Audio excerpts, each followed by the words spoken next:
We're gonna be live, but not actually doing anything. Put all the notifications and stuff up. Sounds about like my stream.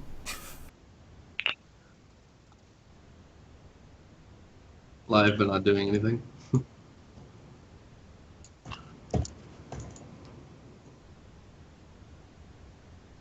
Manny Siegfried show match while we wait, Kappa.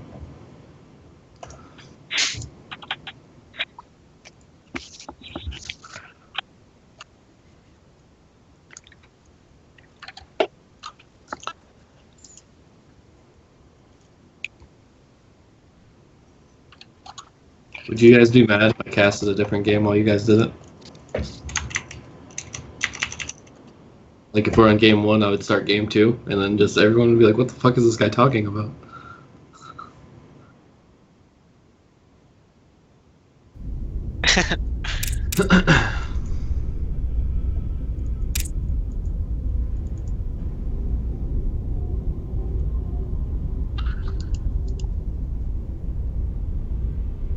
Son of a bitch.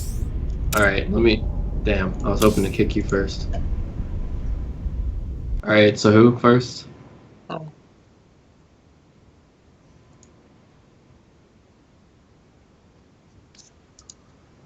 Any background I want? Interesting.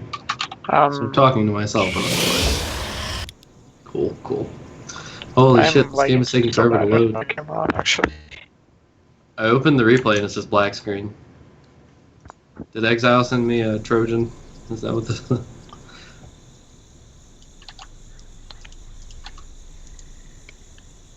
Oh, it's gotta disconnect me is what's going on. Fun. Yeah. Okay. Because it makes me... Yeah, it'll literally kill me. That's not good. Yeah.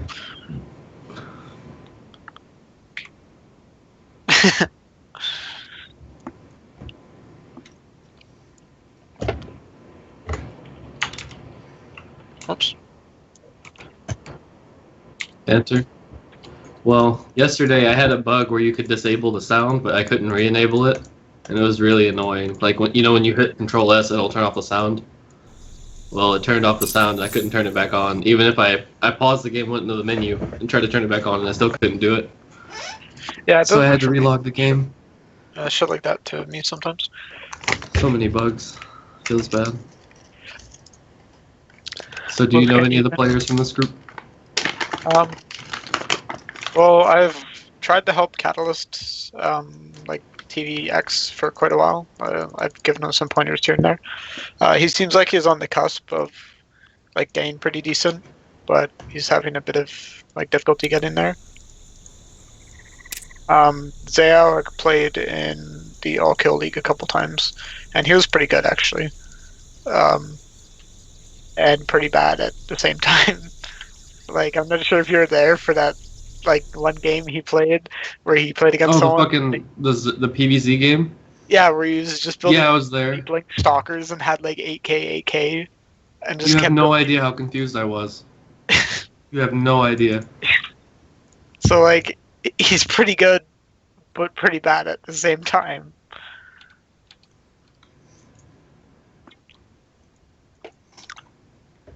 But I just realized this is going to be really hard not having BoO in the party, so we can be commentating about something that's not even on the camera, like at all.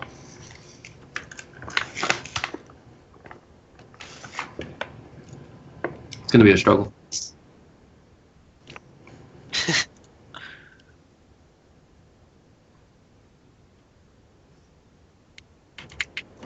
I'm ready whenever. Yeah. Alright. Let's start off the introductions on Catalyst. 3, 2, 1, go. Alright, so in the bottom right we have the yellow Terran, All-In's Catalyst. And up in the top left, we have formerly of All-In, Xaoc. Formerly, did he leave? Yeah, he hasn't, like, he left the Discord, and no one's heard from him for a while. Like he literally left it. I clicked on his Discord thing and checked, and it said I had no mutual servers with him. So like, Interesting. Well, I guess the first thing to note is that this is Whirlwind, the map that everyone starts on. And I gotta say, I like this map for Protoss. And I think overall it's a pretty good map because for the most part, with the way the air is set up, like in the main at least, the Liberator positions aren't going to be as good as on some other maps. The Natural's a little bit abusable, but at the same time, you know, it's going to be hard to do with the way this map really wasn't balanced for Legacy of the Void, so we'll just see if that ever comes up in anything. yeah, I gotta say the games I played on this map versus Neo Surfer and Exiled were actually pretty fun. Like I enjoyed both of them. This is a fun map. All I had was PvZ, so Oh, so that's not fun. I wouldn't know. Well, actually, I like this map for PvZ. Because the ramp isn't like... The natural ramp is pretty big, but it's not huge. So, that's pretty important, in my opinion.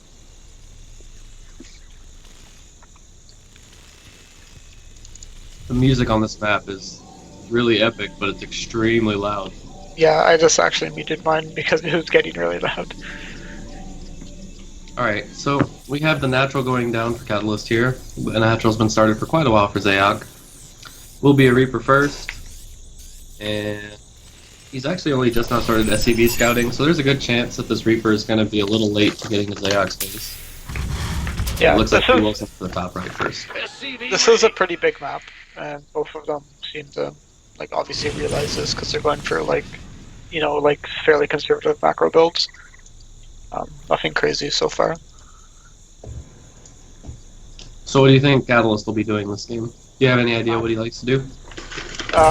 From the replays I've seen of his, he does seem to like to play to the late game, but he just doesn't seem to quite say like grasp all the like how to play. Like he likes playing late game, but he's not the best at it. So I think he's going to try to just sort of like, you know, drop, play defensively, and just get to that late game biolib, like disgustingly strong army. Alright. I don't like that he sent the SCV up there, even though he already knew that Xaoc spawned up here, because I feel like sacrificing this Reaper is nothing, or this SCV is nothing. Yeah. He's also taking a lot of damage from the Mothership Core, which wasn't even being microed.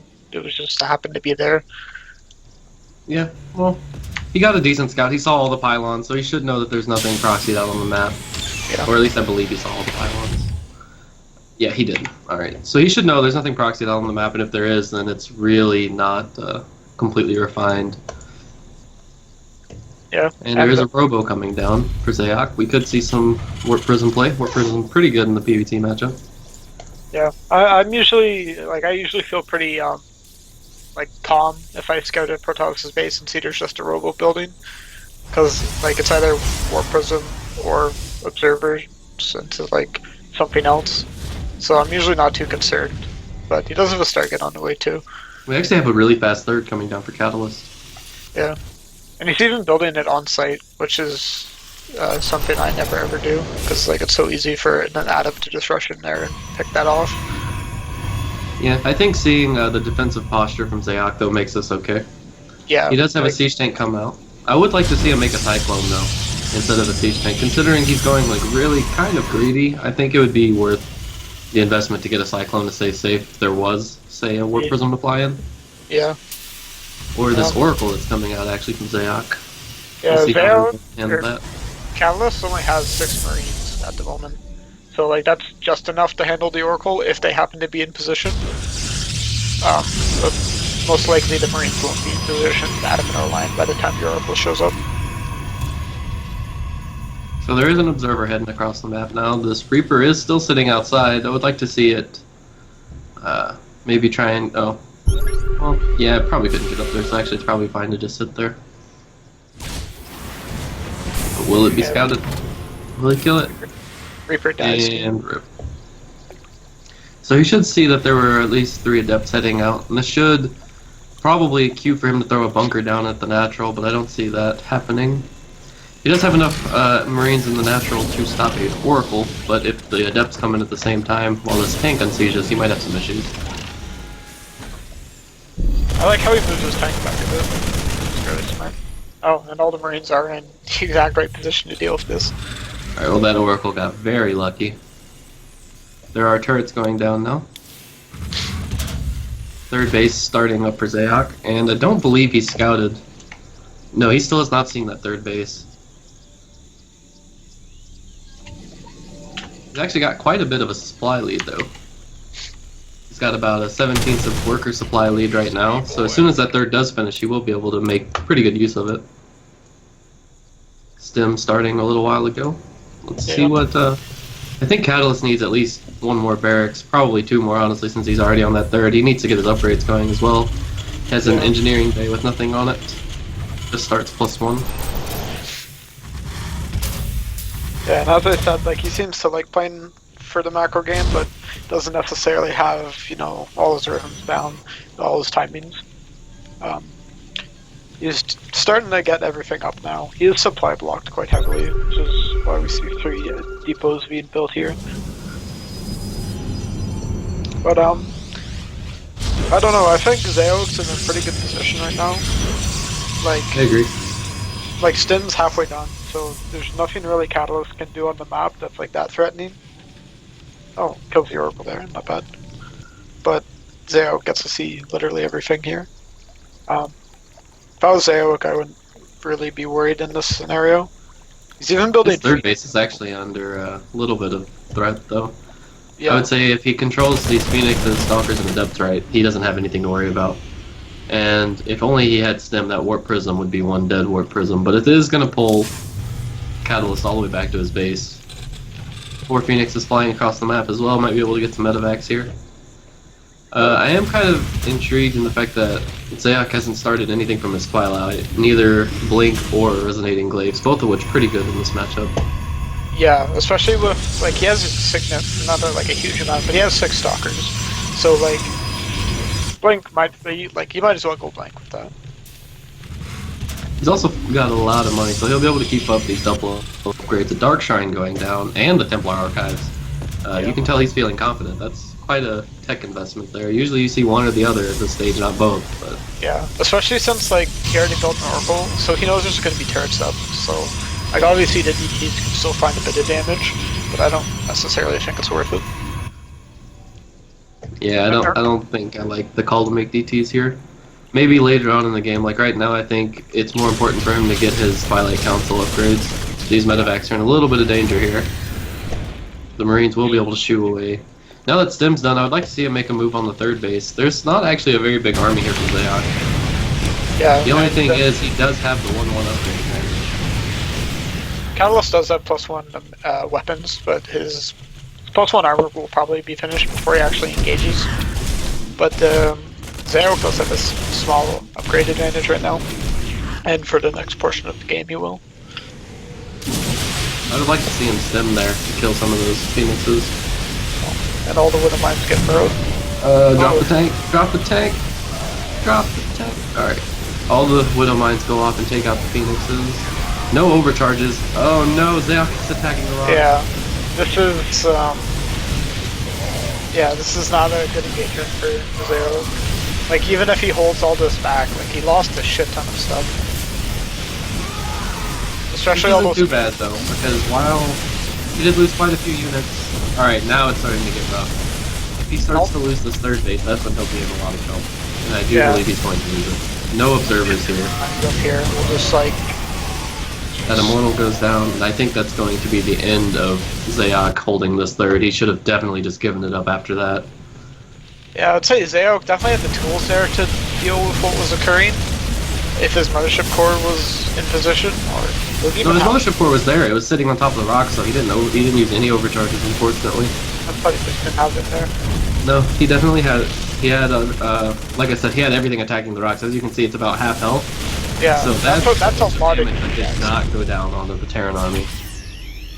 And I do believe that will be enough to cost him this game. His 2-2 just finished, but not a whole lot of units to put that 2-2 on. Oh, Catalyst lose his original third? And Yeah, I was about to say, I was not paying attention, and it appears Catalyst has lost his third base at some point in another time. yeah, well, I mean, I think he's fine. Like, he's voting a lot of minerals. He already has a bunch of turrets.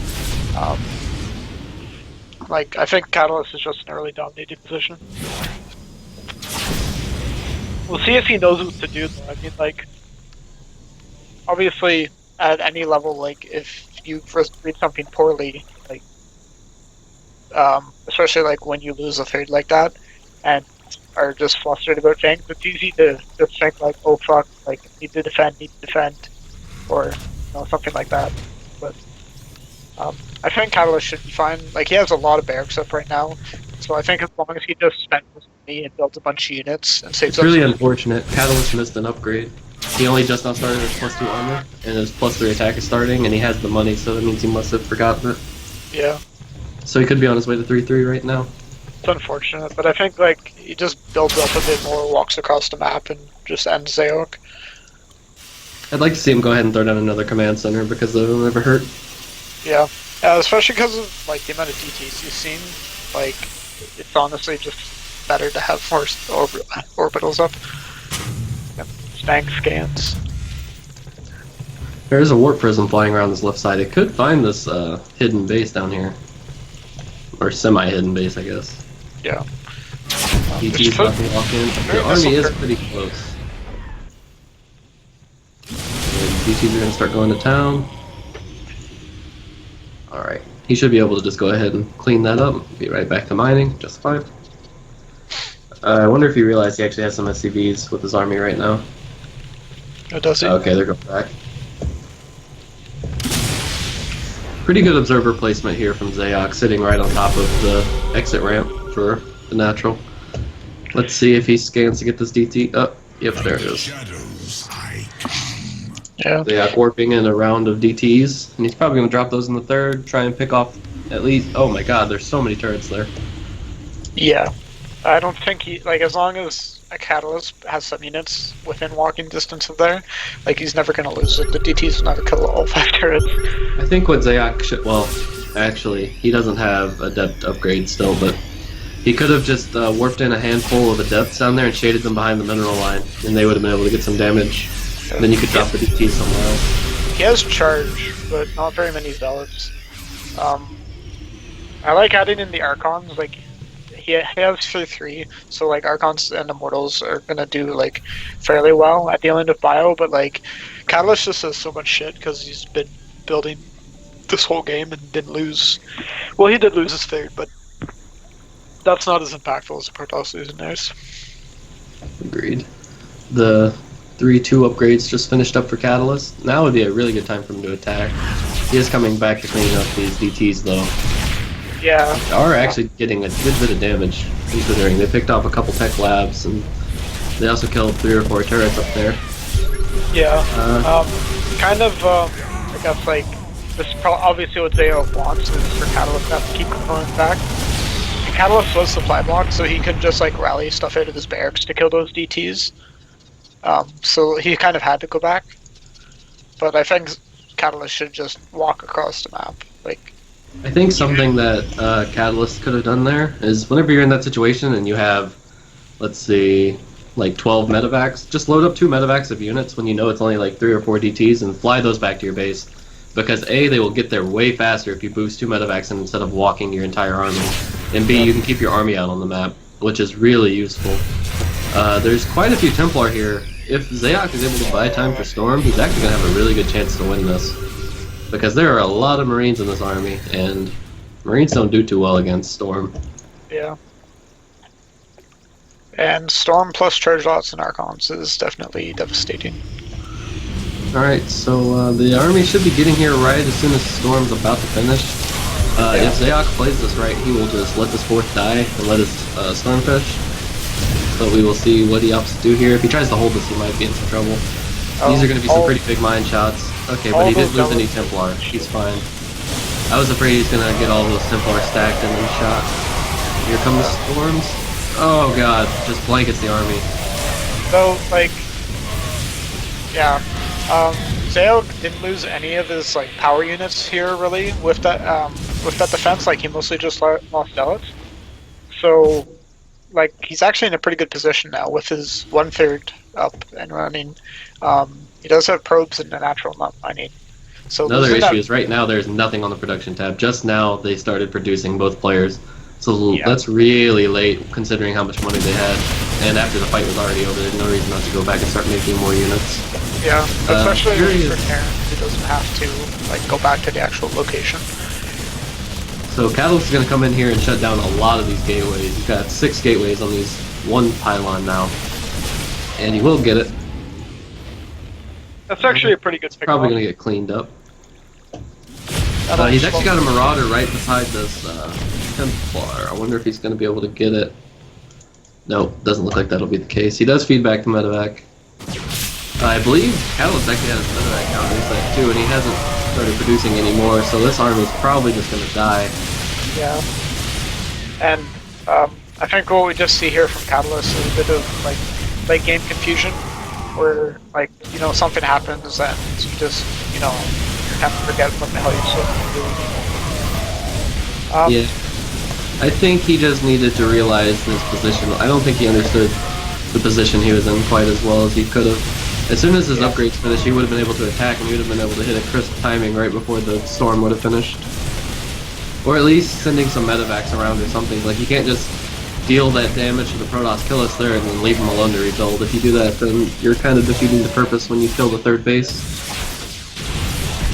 Some pretty cute micro going on right here with the medevac. Unfortunately, there's just not enough units here for the Terran. He actually... Okay, no. He did leave an Immortal and a Stalker down there for third. So from here, I do believe Catalyst is dead. I don't think there's any way he can really come back into this. I know mules are pretty good, but... Yeah, and See. Xaoc's even securing his position by getting a 5th. Like, he's just gonna keep making units. And Protoss has some pretty good units. Okay, he does lift his third base, but I don't think it's going to be able to get away. No. Alright, well actually it might be able to. Oh, he dropped the mule to try to repair it, but too late. It was worth a try though. That could have been pretty clutch. And this is a hero observer. This observer has been sitting here the whole game.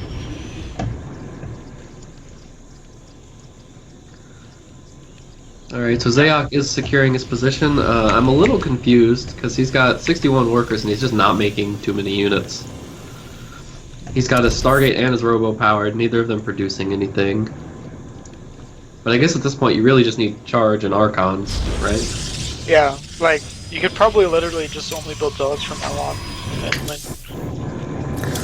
Which brings me to another thing. He actually only has 7 gateways on 5 bases. You would think he'd want a little bit more than that. Yeah. So the Terran did lift his main to go to a third base. That's going to be pretty good for his income, but unfortunately I just don't think he's going to be given the time that he gave Xaoc to rebuild. But we'll see. Yeah. Maybe I'm wrong. And I think Terran has like a lot of trouble getting back in the game once their production has been sort of like stalled like this. Like, this wasn't just like, you know, like taking out a base or two. Like, Catalyst basically lost like half of his SCVs. Like, he only has like what, like 19 right now. So essentially he's back to the start of the game here. And on top of that, he also was never able to get his +3 armor upgrade, so there's 3/3 Protoss to a 3/2 Terran. Yeah, and one thing I've noticed this game is that Catalyst hasn't built any Liberators. And considering how many farm posts have been made of the Liberators, they're definitely something you should want to build. I guess Xaoc heard my calling for the gateways. He just dropped 9 of them at his third base area. So he should be able to make plenty of Zealots after this. So it looks like he's just rallying his army down in the natural, sending a couple DTs here and there to be annoying. But oh, there's actually no turrets at this third. That's going to be an issue. He had to burn a scan, and every scan at this point is really painful when you're trying to rebuild your economy. He's actually losing more and more SCVs to this DT. He's already gotten 3 SCVs a little bit. He's also picking off a few Marines here and there. These two DTs might actually just clean up this whole base all on its own. Looks like Catalyst is just gonna say, screw this, I'm moving across the map, and we'll see what I can do. Unfortunately, 50 supply to 100, Jesus, 174, 15 Zealot Warpin right there. I think that Warpin alone would have been enough to win the game. Yeah, I think Xaoc could probably storm all of his own barrels at this point and then go on to kill Catalyst's army. Yeah. Alright, and then two big storms blanket the entire Terran army. GG's called. And I just think right here, I think Xaoc played pretty well to come back in that game, but I think Catalyst kind of laid off the aggression a little bit too soon. I think he could have had a little bit more damage there. Like, Artosis always says, like, when you're ahead, get more ahead, and it's always talking about, like, playing safe. But I don't think Terran can really do that. I think he kind of in that situation, I think he could have. I think he could have went back, made sure he had his production going, make sure he's got his upgrades going, but go ahead and send, like, 2 medevacs or so to the base as well. Like, he could have sent, as soon as he killed that third, he could have sent, like, 2 medevacs worth of units, say, into the main.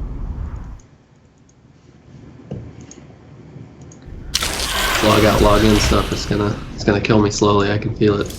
Yeah. And every time I log in, it's gonna put me on you. Oh, frick.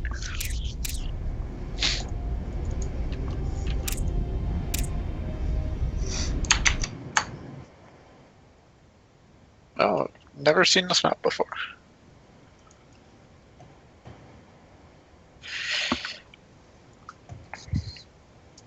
Fuck.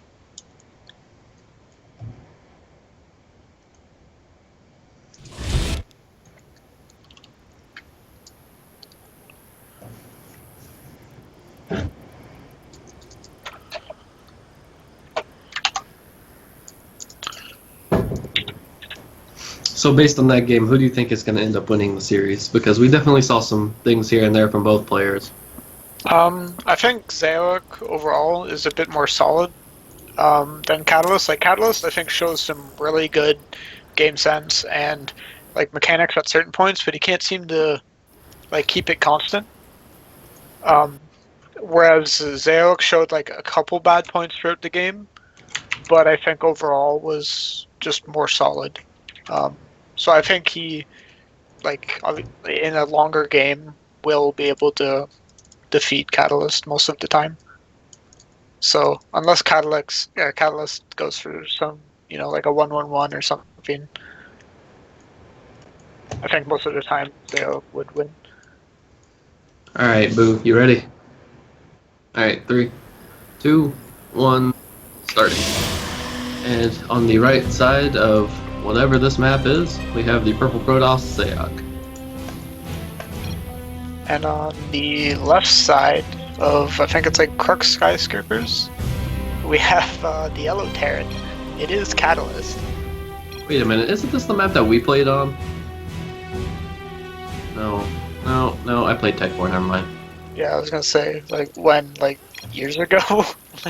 No, this is definitely the map that me and Tech 4 played on, though. He 12 fooled me. The joke was on him. I random Terran, so I had a wall.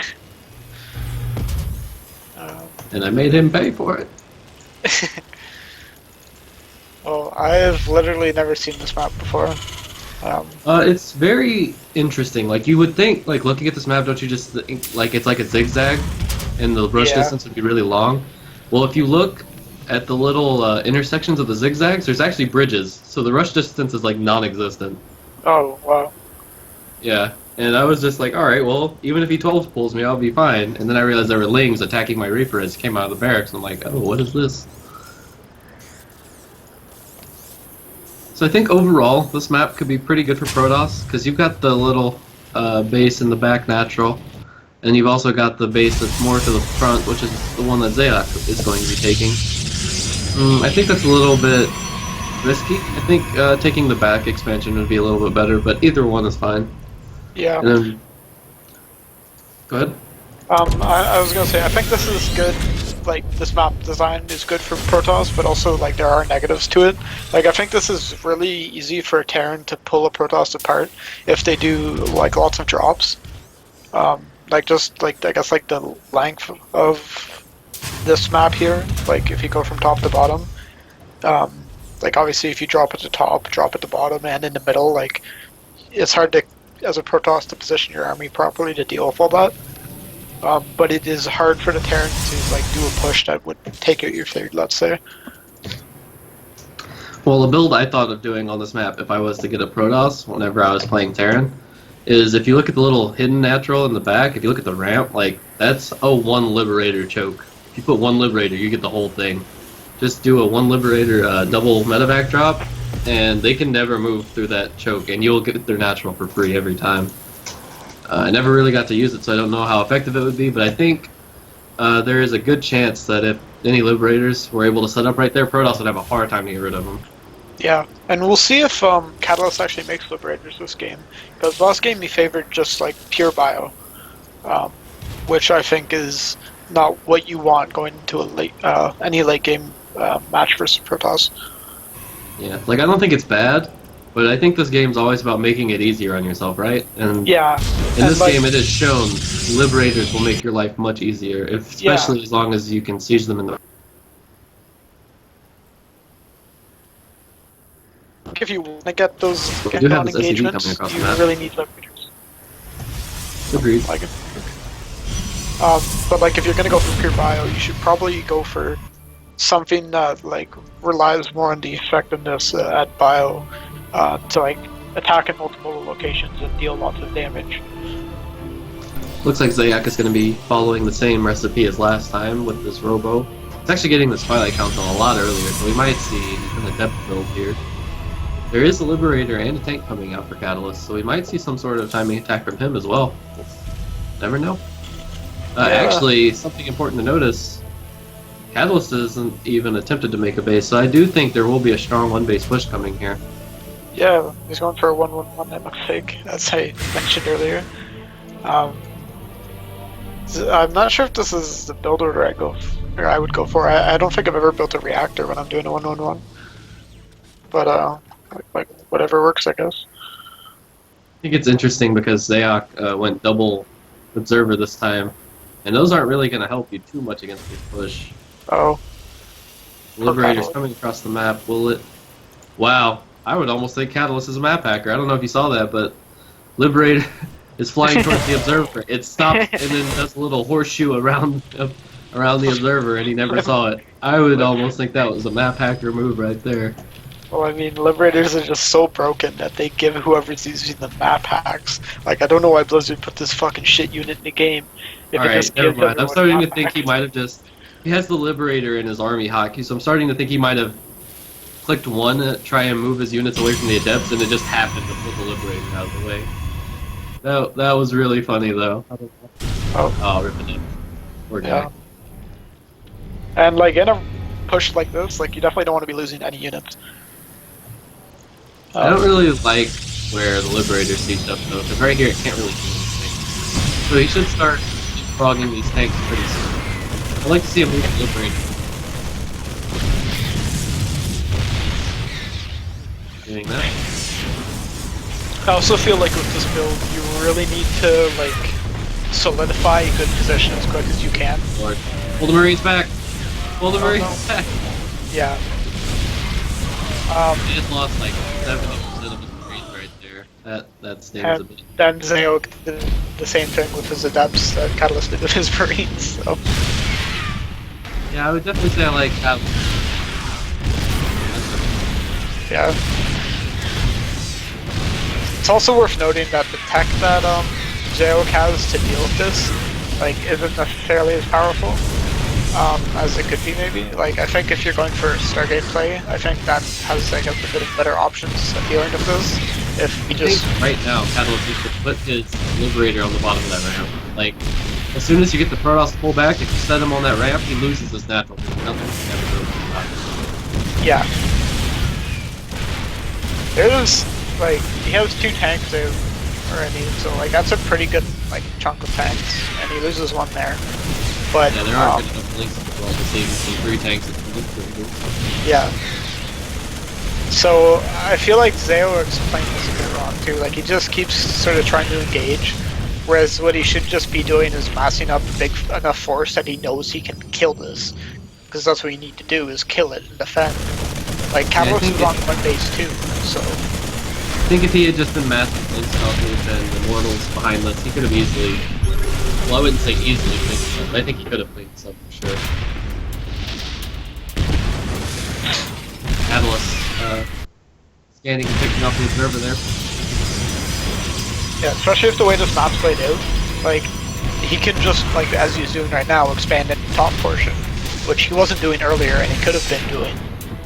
But, like, he should have just been doing that while, you know, waiting while Catalyst took out his natural, just so he could build up more units. But it makes me wonder how this game would have looked had he taken that back. yeah, I definitely think it would have been a lot better for Xaoc. Oh, and the attacks on the Liberators aren't in position. He's taken out, well, just GG's. GG. Unfortunately, it takes like 30 million stalker shots to kill a Liberator. I don't know, I feel like maybe it would have been better if he would have taken the back base first, but also Catalyst could have tried to do what I was talking about and elevated his units over and just cut off that natural ramp, but there's really no way of knowing. Yeah, and it's also like, we don't know if Catalyst would have thought of doing that. Like, he might have just decided to attack up the ramp, like usual. Hey, guess what? I just realized that I wrote All-Inspirational, not All-Invitational. That was smart. Fuck, my OC2 crashed. Yeah, sounds about like StarCraft. Technology isn't there yet. I will be right back, actually. Well, this is starting up.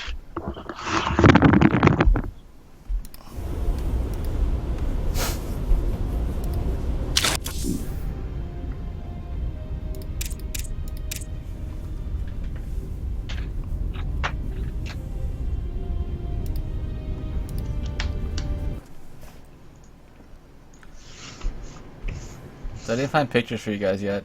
They're just black screens. I'll go look for pictures now. Fun. Agreed. Blizzard never has the tech.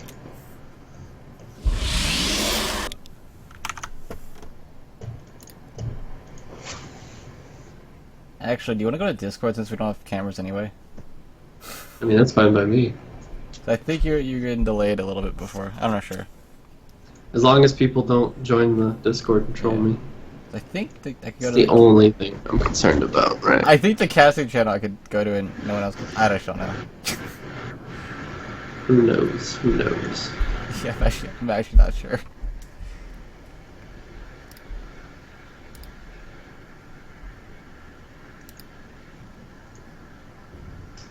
I wonder if they're doing like a massive obs right now. Nope, the casting channel's not set up. Fuck it, never mind.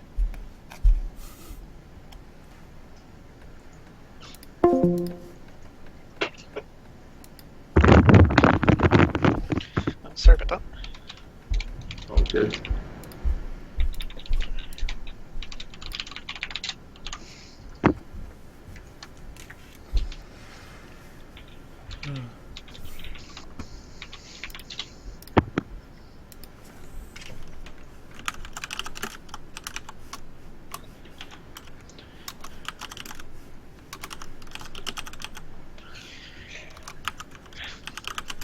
Did I not have Rhizer added on this one? Nope.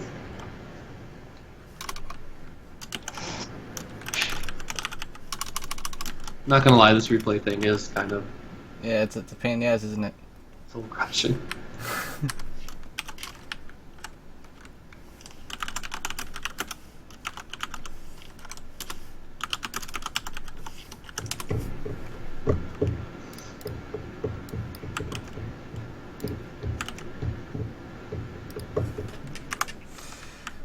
We're ready to go whenever you guys are. Alright. Are you ready there? It's not even like opening the replay. It just like goes to a black screen. Frick.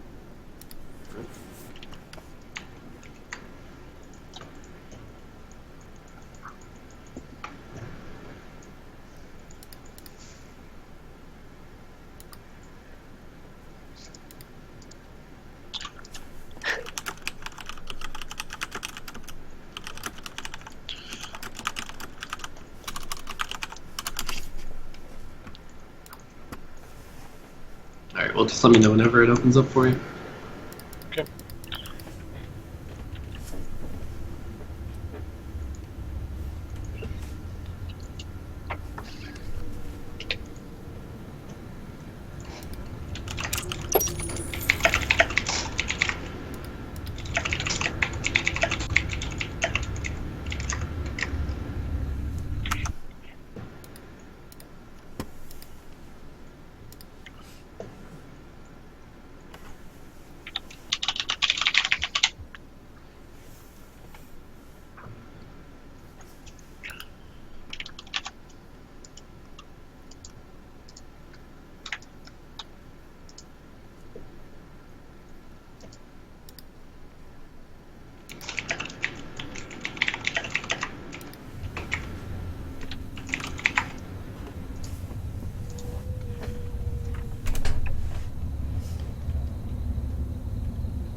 Did it load?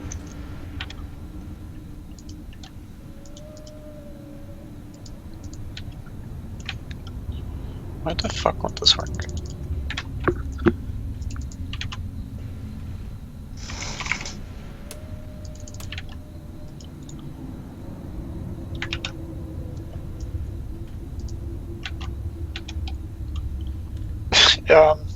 If manipulation, if you want to like solo cast this one, while I go and figure out what the hell is wrong with my C2. I could cast. Sure. Yeah. Either one works. Would you be ready? Yeah, I'm ready, guys. Go. Alright. So I'm starting off on Xaoc. Yep. 3, 2, 1, go. And in the bottom right of whatever this map is, Purple Protoss, Xaoc. I think it's Rain City. I don't remember. I think it is. Rain City. Alright. And in the top left-ish side is All-In's Catalyst. Well, last game we saw a very strong one base push come out of Catalyst, and this map would be a little bit more difficult to do that because the main is very, very wide open. Like, it's probably one of the biggest mains I've ever seen in my entire life. But Yeah, I as didn't know well, what the biggest was. yeah, in the back of these bases though, you'll see a lot of airspace, and let me tell you, those are just a tease. There is not that much airspace back there. I tried doing a Liberator range build on this map, and it pushes the Liberator up as if you don't even have range because, like, the little walls in the back behind the main, they're actually like really close. Wait, where did you do it? Oh, I don't remember that. Oh, these walls. Oh shit, I didn't know that. Yeah. Oh yeah, I think I Feels remember bad. watching that game, casting that game. Like, you feel like looking at this map, it's just like, oh my god, there's so much airspace. How are Liberators not? Oh, that's how. Yeah. I Like, think the part of this sports map also update. for Liberators is the fact that there's so much room behind the mineral lines for like stuff to Yeah. walk around. So that coupled with that made me a sad boy when I realized that my build was all for naught. And on top of that, I thought he was doing a Baneling bust, so I went like triple bunker, you know, Yep. all these things that not necessary. See, this is what happens when you don't study the maps. Dude, To be fair, who's studying these maps? I didn't even know the map. That is just like, alright, well that's the next one in line, we'll do that one. Yeah. So we have pretty much same build from Xaoc as the last two games. It's I don't really like it though. Like, I just feel like there's no chance to be aggressive, and I mean, I know Protoss really doesn't have to be. It's very easy for you to just defend against Terran and be just fine, but I don't like it. Catalyst checking around the back of his base. He's gonna find the probe. I don't know if the probe was gonna do anything, but it was hiding. Yeah, I'm interested because Catalyst has his CC up here. Is he gonna hide his? Or is he gonna hide his natural? You think? No, right? Surely not. Right? This is one valiant pro just attacking with flighting. He does not care about his life. He wanted to get that damage in. He's getting indirect damage because eventually he's going to want to repair that depot, which is going to cost him the most. Yep. So, It's gonna mess up his timing. well, apparently the SCV was working away at the natural Nexus for a little bit because the Nexus is like 100 shields missing. That's true. Eye for an eye, I guess. Yep.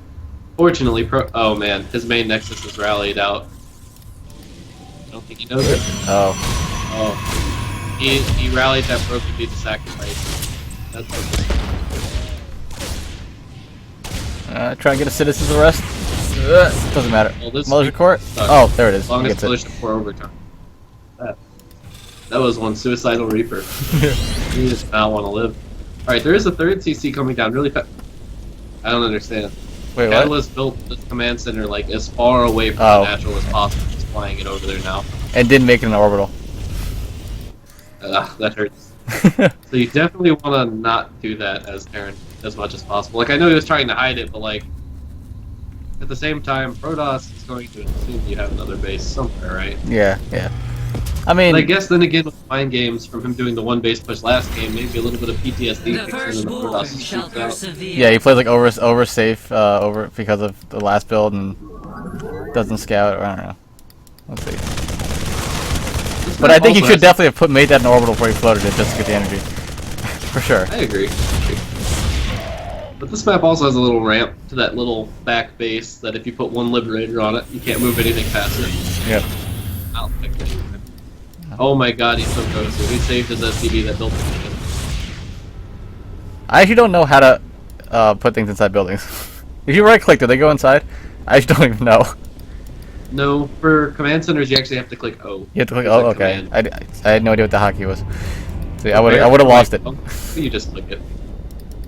It's really annoying for refineries because, like, say you have a refinery burning down and you click like 5 SCVs to it, they just all go to mine from it. Oh yeah. Instead Yeah. of like 3 going to Sure, mine sure, and 2 yeah. that, it's just like you have to set the SCVs near it, then you have to right click prepare. Oh yeah. I don't know about. Which is very likely because kind of new board. Hmm. So it looks like that is going to be enough for Xaoc. He's going to go ahead and go back home. He delayed the third a little bit. Not too bad, right? Xaoc has a lot of money. Yeah.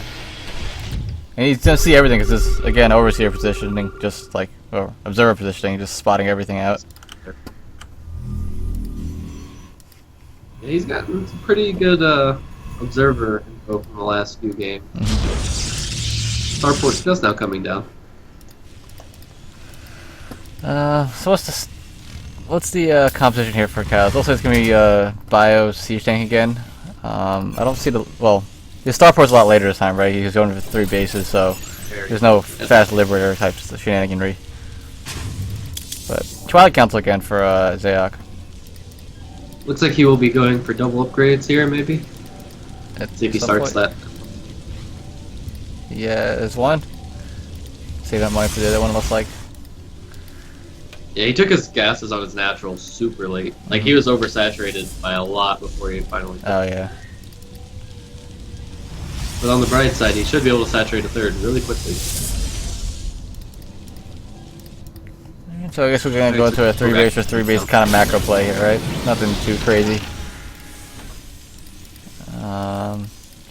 Starport's down, another barracks coming down, more barracks coming down, stim coming up. He did make it a engineering bay and did nothing with it. So I'm curious if that was just like a safety measure for oracles or anything. I'm not sure. Not sure. But Xaoc never Oh, there did it is. start his armor upgrade, so that's a little bit of an oversight. Yeah. Hopefully he notices, because +1 armor is really good against Terran. Thanks to the Marauder nerf. David Kim. Because I don't know if you've ever like actually looked into it since you don't play Terran, but between +1 armor and having Guardian Shield up, Yeah. that's 3 less damage. Per shot, and right? Or Adept or is don't it? take extra damage from fucking Marauders, so Adepts take forever to die to a Marauder. Yeah. Because let's see, a Marauder does 5 damage to a non-armored unit. Adepts start with 1 armor, and if you give them +1 armor and then the little Guardian Shield, they basically take 2 damage from each Marauder shot, right? Okay, So I'm gonna it's turn my kinda music back on. Let's see what happens. Sorry, go ahead. Kind of comical to watch Marauders wail on Adept. Just wail on depths and not do any damage. Yeah. Yeah. So I turned my music off originally because it was like way too loud. But then I started realizing this game felt really boring without music. So I'm gonna turn it on, if only for dramatic effect. Fair enough. Alright, so there's a Warp Prism flying around with 3 DTs. It's gonna be spotted out. DTs are getting a little bit of damage in here. Oh man. Xaoc used to love his DTs recently. Over his last couple games. Oh man, these DTs. Oh, there's nothing in the Don't natural. send the SCVs back yet! Oh god. Oh, it's a massacre. Oh boy. There's a scan. This DT in the natural is gonna go to town. Massacre. 9 kills. Oh lord. Everything hurts. Or there. Oh man, you flipped it. Right. Okay, the music is too loud. The music's like overbearing on your voice, so I'm gonna turn it down. It's a lot of fans. A lot of SCV. Yeah, that was. But at the same time, there are a lot of DPs lost here, so it's not too bad for Catalyst. Yeah. He did lose 26 SCVs, but at the same time, he's got 3 base meals. Like, He's got 3 base meals. He killed what, like 4 or 5 DTs? Even trade. No, maybe not. But Holy-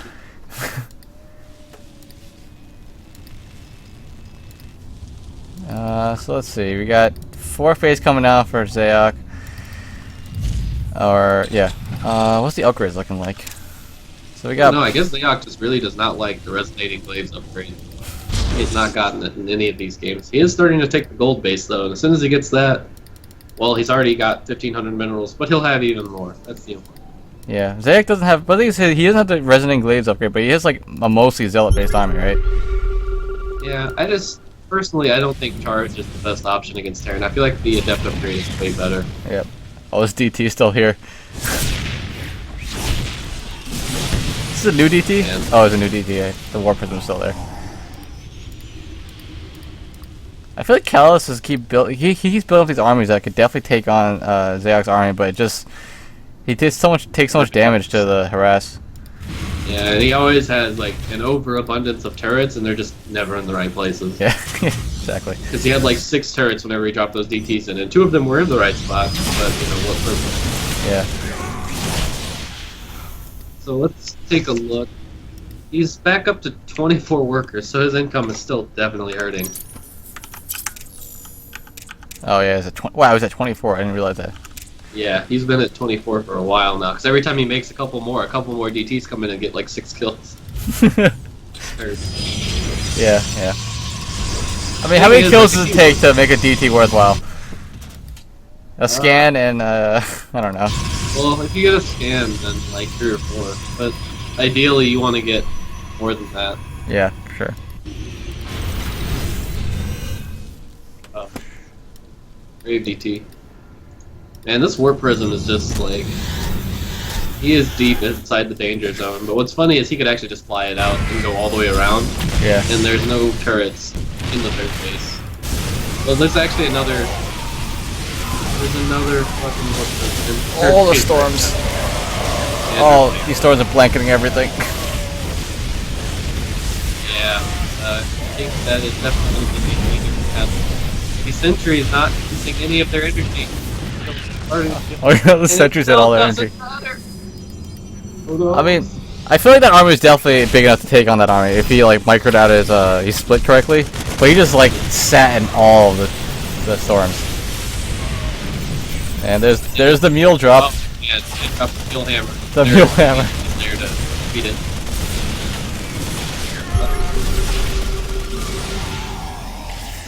Yeah. No. It's just this harass is just destroying Oh cows right man, now. losing everything is not. Rodas, why are you so pretty? And another DT into the main. More DTs in the main. Zealot DT in the back, in the natural. I think like, probably harassing third again, I'm assuming soon, because there's still a War Prism behind. It's just, he's all over the place. Callus can't keep up.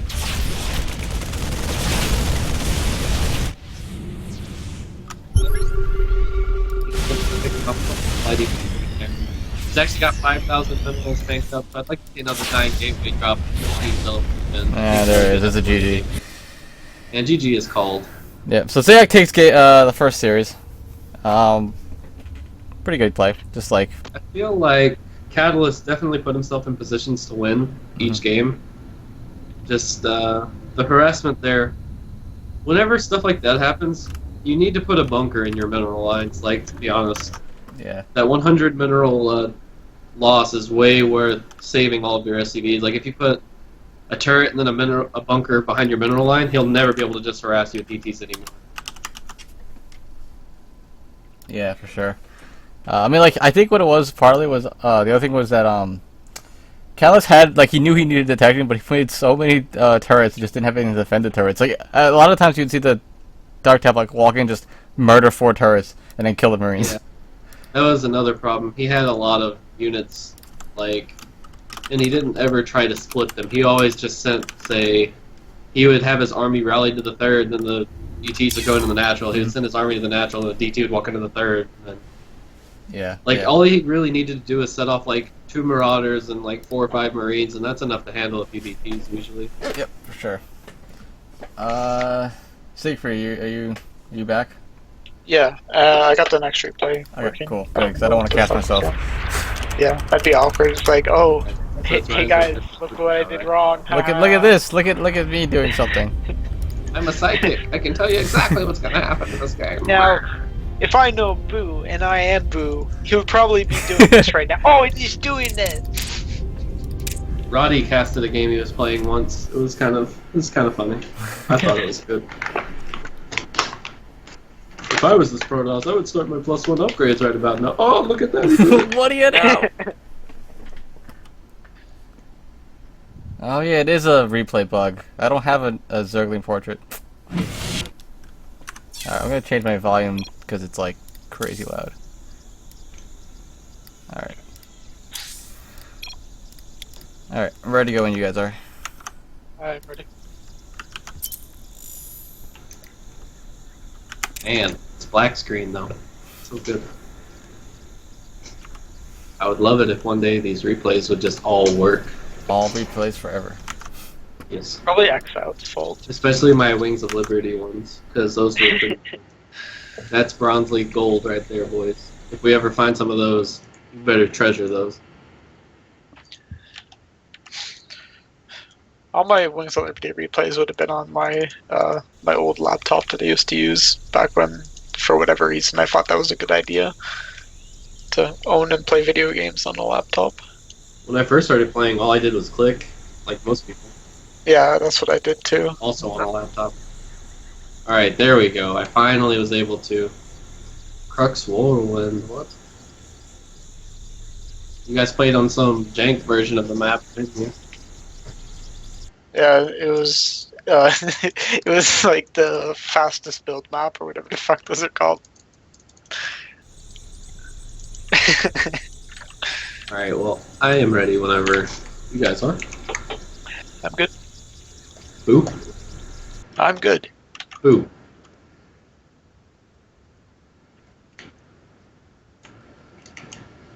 Alright. 3, 2, 1, go. And in the bottom left, it is everyone's favorite Protoss, All-In's Rhizer. And over here in the bottom right, we have All-In's favorite Zerg. It is BoO. Alright, so what do we know about these two players? Well, all I know for sure is I played BoO a couple times, and he tends to favor having gateways in his natural, but you know, it all depends. All depends on the day. That's a weird thing, because I think it's very meta for Zergs to not want gateways in their natural, but like there are some That's for the Zergs non-fun Zergs. there are some Zergs that like that. And I'm pretty sure Rhizer is the cheesiest player on NA, and All-In's cheesiest Protoss for sure. He's way dirtier than I'll ever be. Okay. But for real though, Rhizer is pretty good. He likes to play his macro games, and unfortunately, he falls victim to a lot of the things I do. Whenever I watch him play, he tends to, for against 12 pulls, will pull probes at the wrong time or something stupid, and then nothing goes right, baby rage. And he tends to have a weakness to oracles, but even with a 44 kill oracle, I still lost the game to him, so maybe it's not weak enough. I don't know. But about this specific game, it looks like we've got Rhizer and VoO both going for pretty standard builds, just like I would imagine it. Everyone's plain boring today. Yeah, no interesting games, unfortunately. But it's okay. Yeah, I'm sure Rhizer- Rhizer will pull something out in the mid-game. Yeah, Rhizer's a very good late game player, I have to say, from watching him. His force fields are really good. That's one thing that surprised me. Yeah, which is something you don't normally hear people like compliment. Usually they'll just say like force fields are fucking stupid, remove them from the game. But like it is possible to do force fields very well. Yeah. Which makes them seem OP. Yeah. Just like Marines. Whenever you have that one Terran that can split each Marine individually somehow, it's just... Oh man. Banelings don't seem so good anymore.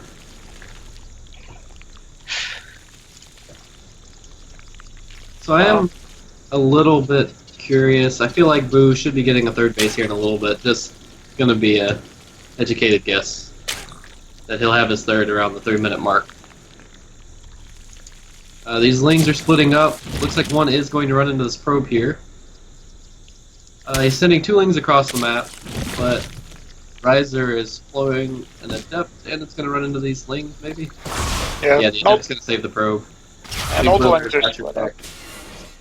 So the lings will never be able to kill the adept in BoO. Oh man, the Stalker's going to get the Overlord. Oh, maybe? Well, actually, it might be able to get away now. We'll see, though. Alright, so there's the third at about 3:10 mark, like I expected. This Adept is going to come over here and be quite annoying, because these lings will not have speed for quite some time. As long as Rhizer kites it outright. Right now there should be 3 dead lings, but there are not. This Adept should get out. And he did get quite a few lings for free there. Not the biggest of deals, though. Better lings than drones. We have 7 drones on the way, and double Stargate coming out here for Rhizer. He did unfortunately trap the probe, which kind of sucks, but it's not really worth canceling either of the Stargates for that. Yeah.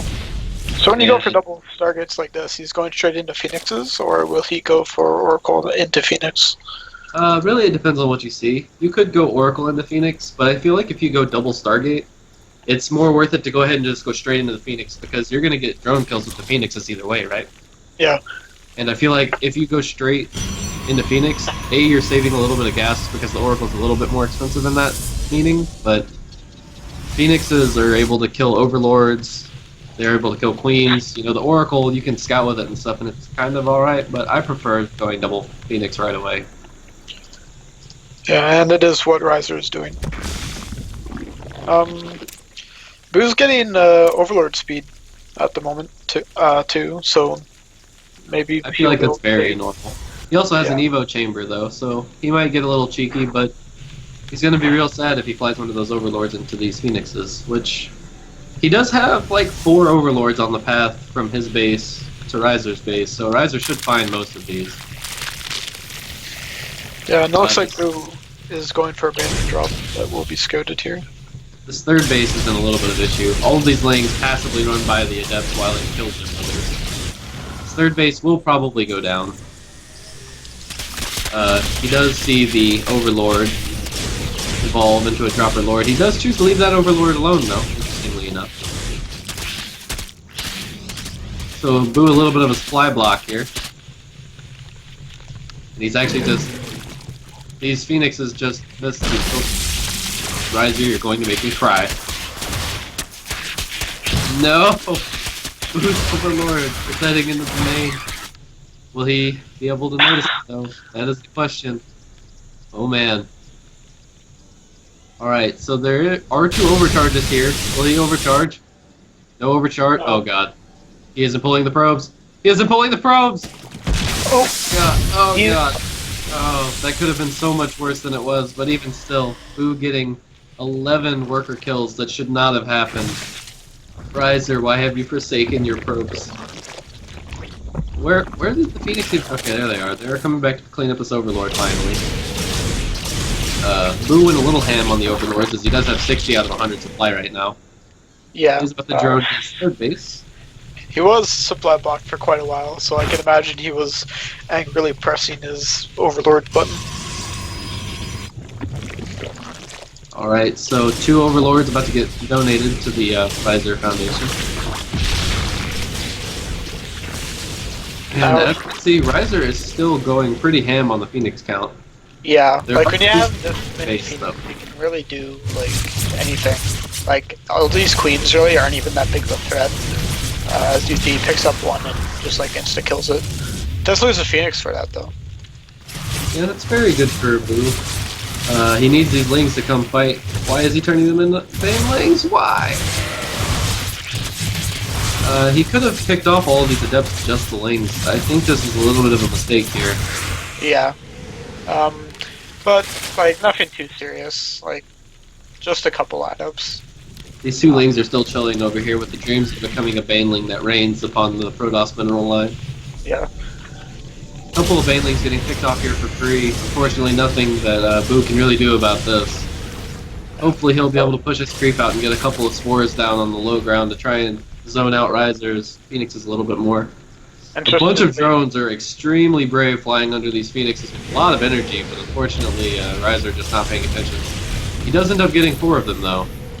It's kind of dumb Rhizer's that definitely getting good damage in. kind of dumb that Phoenixes don't take splash damage when they pull the banelings up and kill them. Yeah, I always thought that was kind of interesting. Picking up a few more drones here.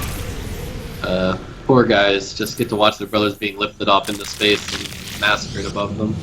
Yeah, and just like opening up with all these Phoenixes and using them so actively, like it's just forcing so much lost larva from BoO because he not only has to make spores, but he's constantly having to remake drones and remake units.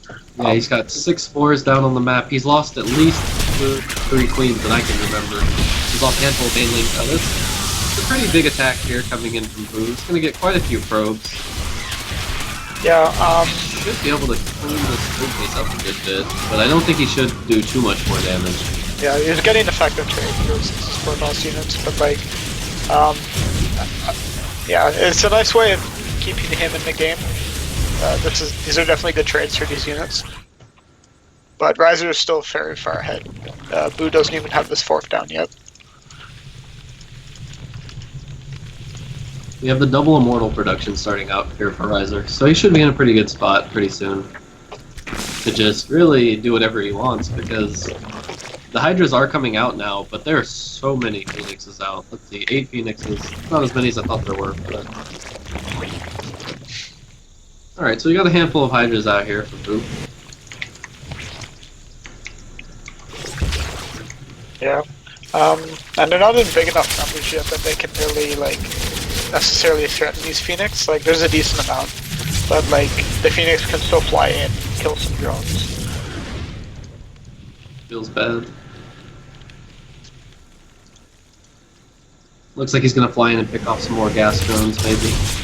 Yeah, which is probably pretty annoying for BoO since he's going for this Hydralisk style, which is fairly gas intensive.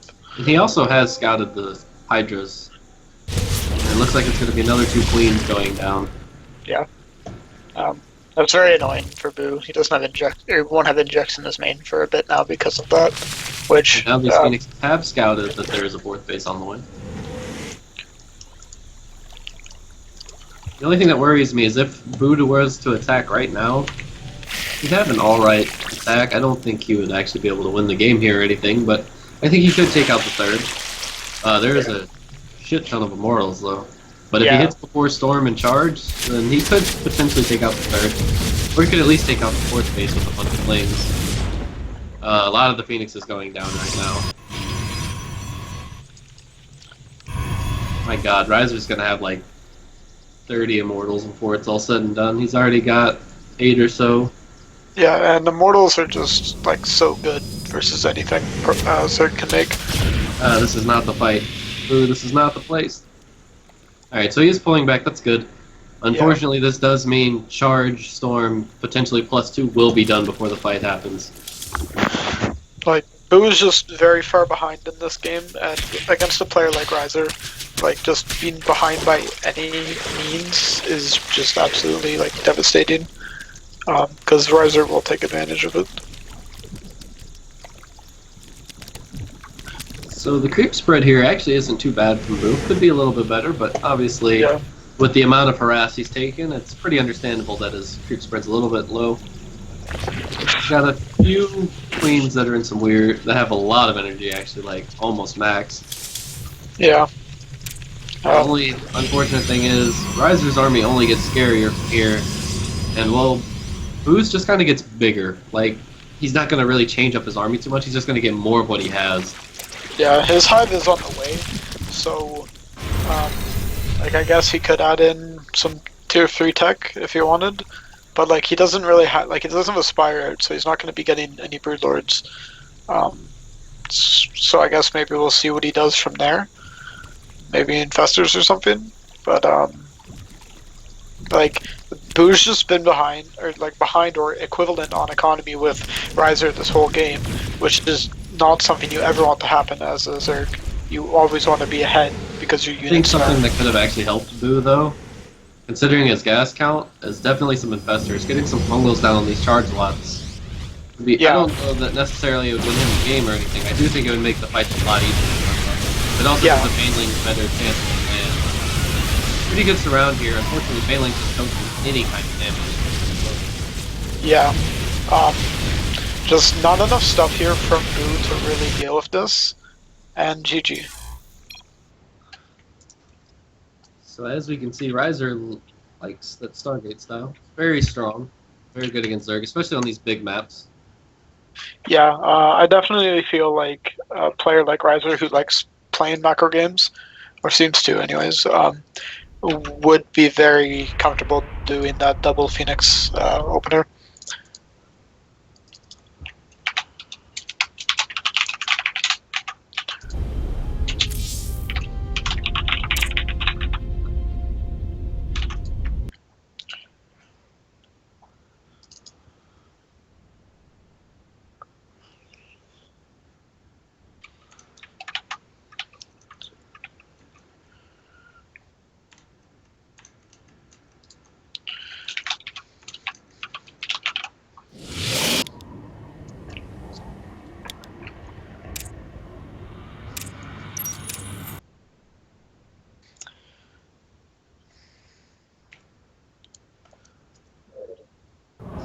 Just got in. Alright.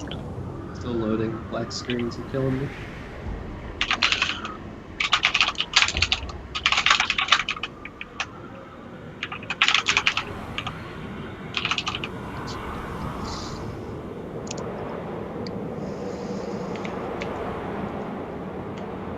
Alright, you guys ready?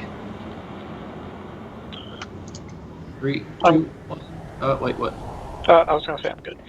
Oh, okay. 3, 2, 1, go.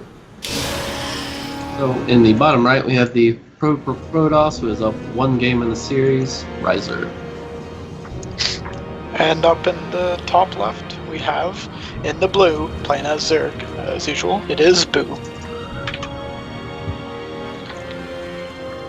So I'd have to say, coming into this game, I would expect Rhizer to win, but to be honest, I just think he's definitely one of the best players on the team right now, right next to Rip.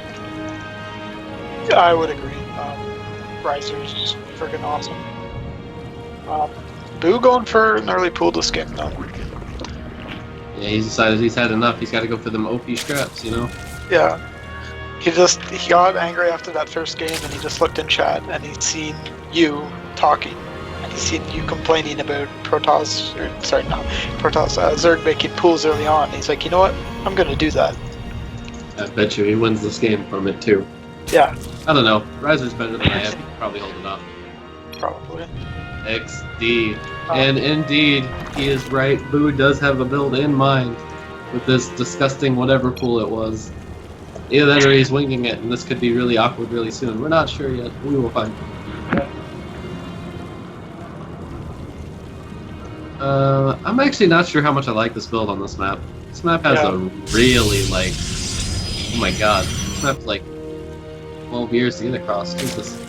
These lings will have speed by the time they get to the other side of the map. So he's going to do this the economic way. He's just going to make a few lings and then throw down his hatchery. I think that looks like it's a little bit off. I doubt it is, but it just seems like it is. Okay, so Rhizer's gonna have a Zealot out, but I'll find this link over here. Looks like it's a 2-hex square though. Like I don't know if a Zealot will block this off or not. I'm sure it will, but it just doesn't look like it. Yeah, maybe if he positions it right. Yeah, like doesn't that just look like it's got this big thing beside it? Yeah, Maybe it's just the angle.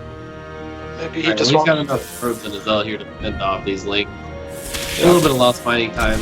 You know. 5%. Oh, that micro. Only loses 1 probe so far. That was really low though. Yeah, and The depth stuff, I really like how Rhizer so. pulled Oh my like god, 1 HP. Rhizer Throw pulled it just off. enough probes to deal with that like efficiently.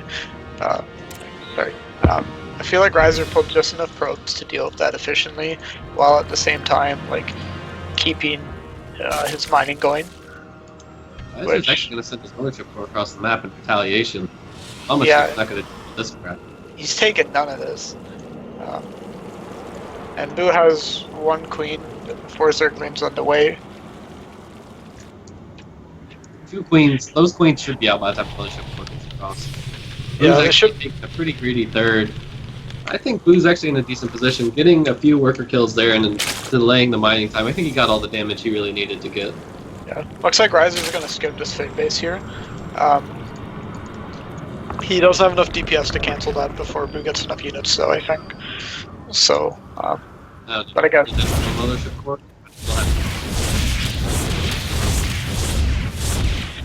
Things, however, are going to have to back off.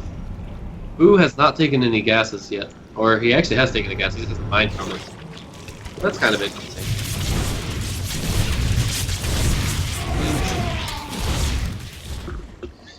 Unfortunately, they are the slowest units in the entire world once they... So there is a Roach Warren coming down. I think we will probably just skip Ling's speed here, if he, unless he's using that for defense purposes. I'm not sure. We will see. Then again, I guess if he was going to try and do some sort of roach attack, he would take his second gas by now. Yeah. Probably just a safety roach one, in case he absolutely needs it. There's a third base coming down from Rhizer, out in the middle of absolutely nowhere. I feel like that third base would be extremely hard to hold if this was just like a mass speedling style, for example. Yeah. You have that Stargate coming down.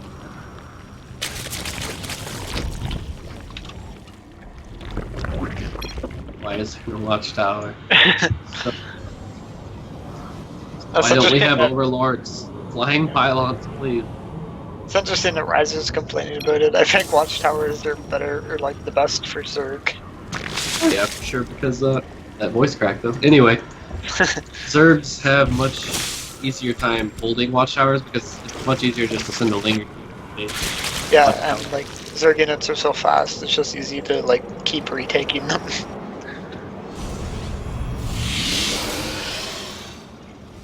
But anyways, Phoenix coming out from these Stargates. It was up 2. They're in 2 different positions for some reason. Looks like probably going to be the same style as last game, except this time BoO's going for roaches instead. Doesn't have a Hydra Den.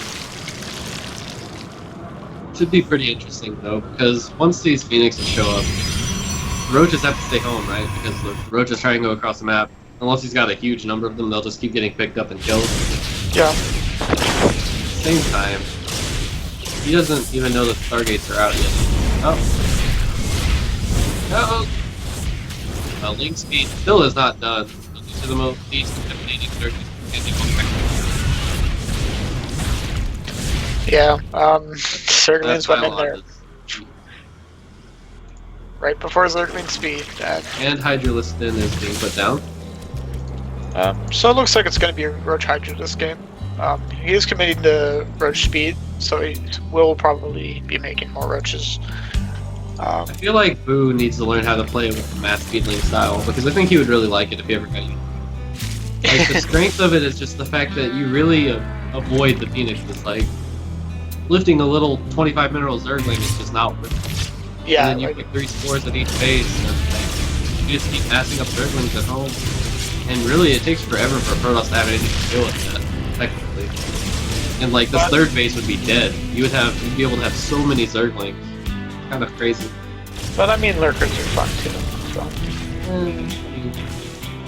The thing about lurkers are they're very hit and miss. Either you've got enough or you don't, which means either you're gonna get a move through or you're not. And to me, it seems really stupid. Like, I think that's why most Zergs have hated PvC. It's not because of like matchup.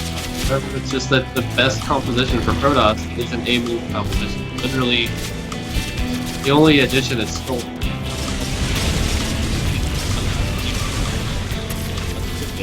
Find out, guys. So BoO has a triple pack of Overlords that just flew out on the map. I'm sure the Phoenixes would love to find those. Yeah. No Overlord speed, so there's no chance that any Overlord will be getting away.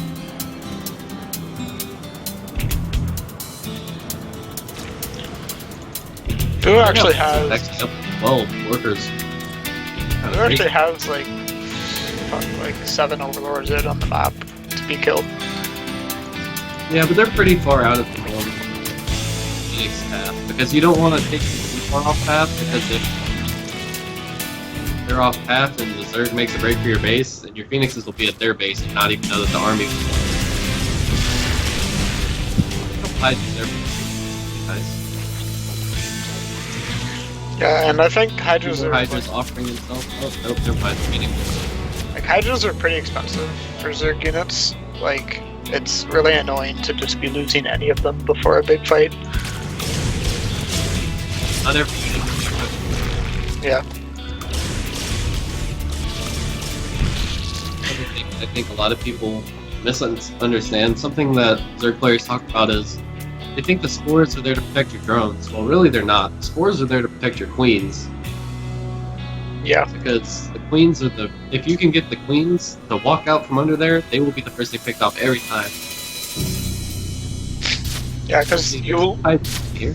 It's better to just pick off the queen because you'll force the Zerg to lose like larva production for the time that it costs or takes to remake that queen.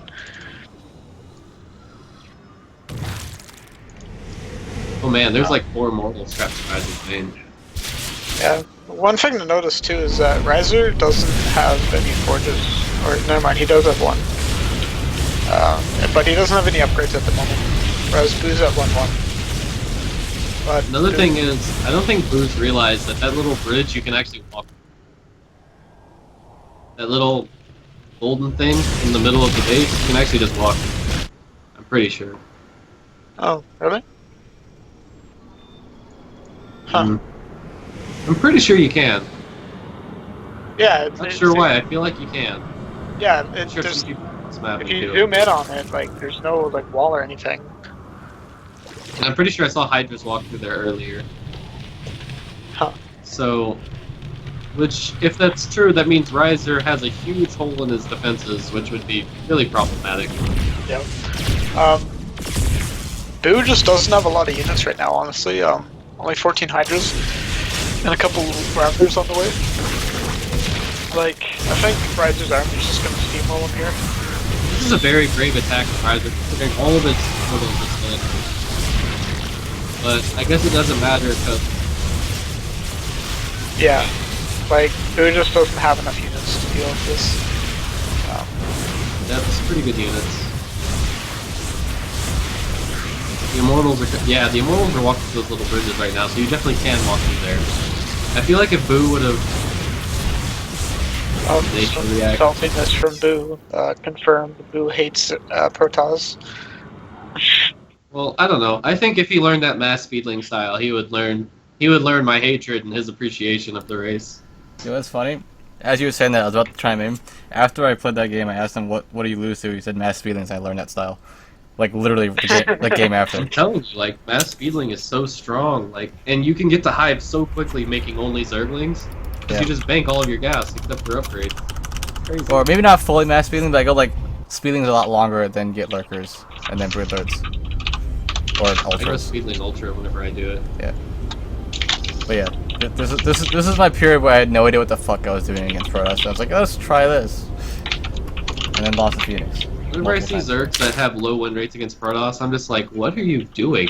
Like, are you playing against the Protosses that are actually good or something? Like, because I really just don't understand.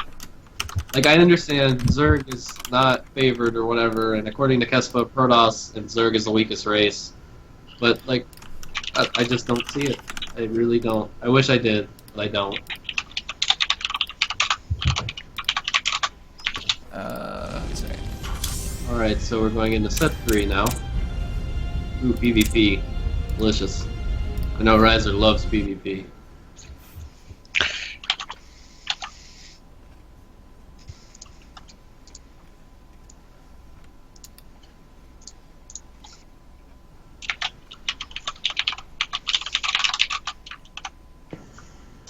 I will be right back.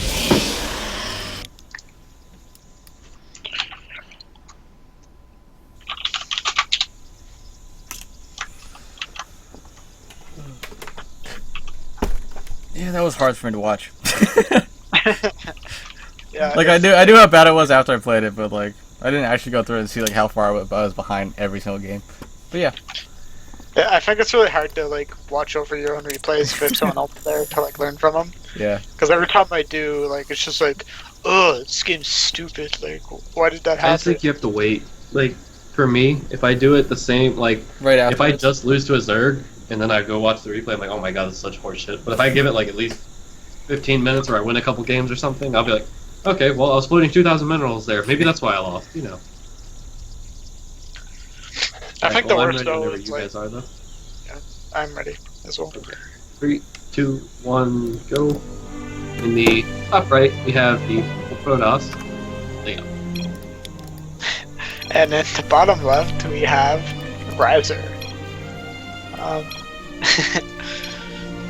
guess Rhizer was streaming these matches. Yeah, probably.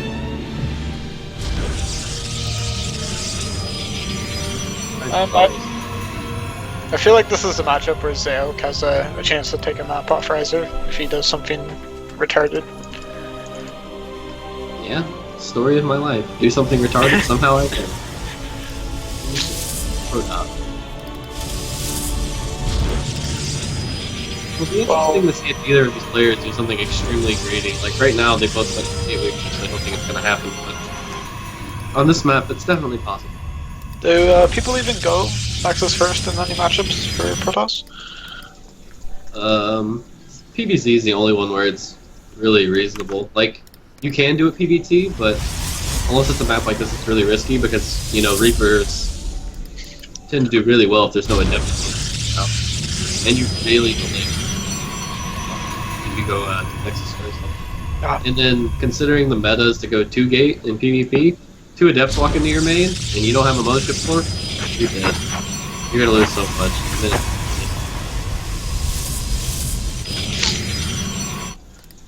It's only fun whenever the other guy doesn't have adepts also. That's when the game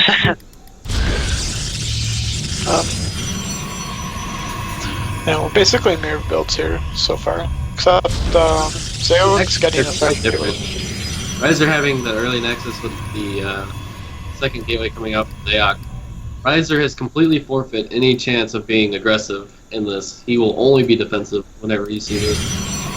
Being able to hold this Nexus would be kind of easy, considering he got cross spawns. He's actually really lucky. It would A, take the adept forever to get across the map. B, any stalkers that have to walk across are going to take both also. But from this Nexus is going to be a little over halfway done, and they're going to scout each other at the same time. As you can see, the double adept coming out here for Xaoc. Unfortunately, having to go all the way across the map, it's going to take him a while. And this pylon block on the natural is huge because adepts just don't do damage to pylons. You might as well have probes attacking it, right? Yeah.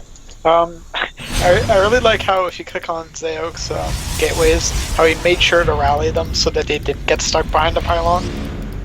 Because that would have been really annoying as Xaoc if he didn't do that, and suddenly his aggressive 2 adepts are stuck behind a pylon in his base. Have you ever seen any of the StarCraft cartoons?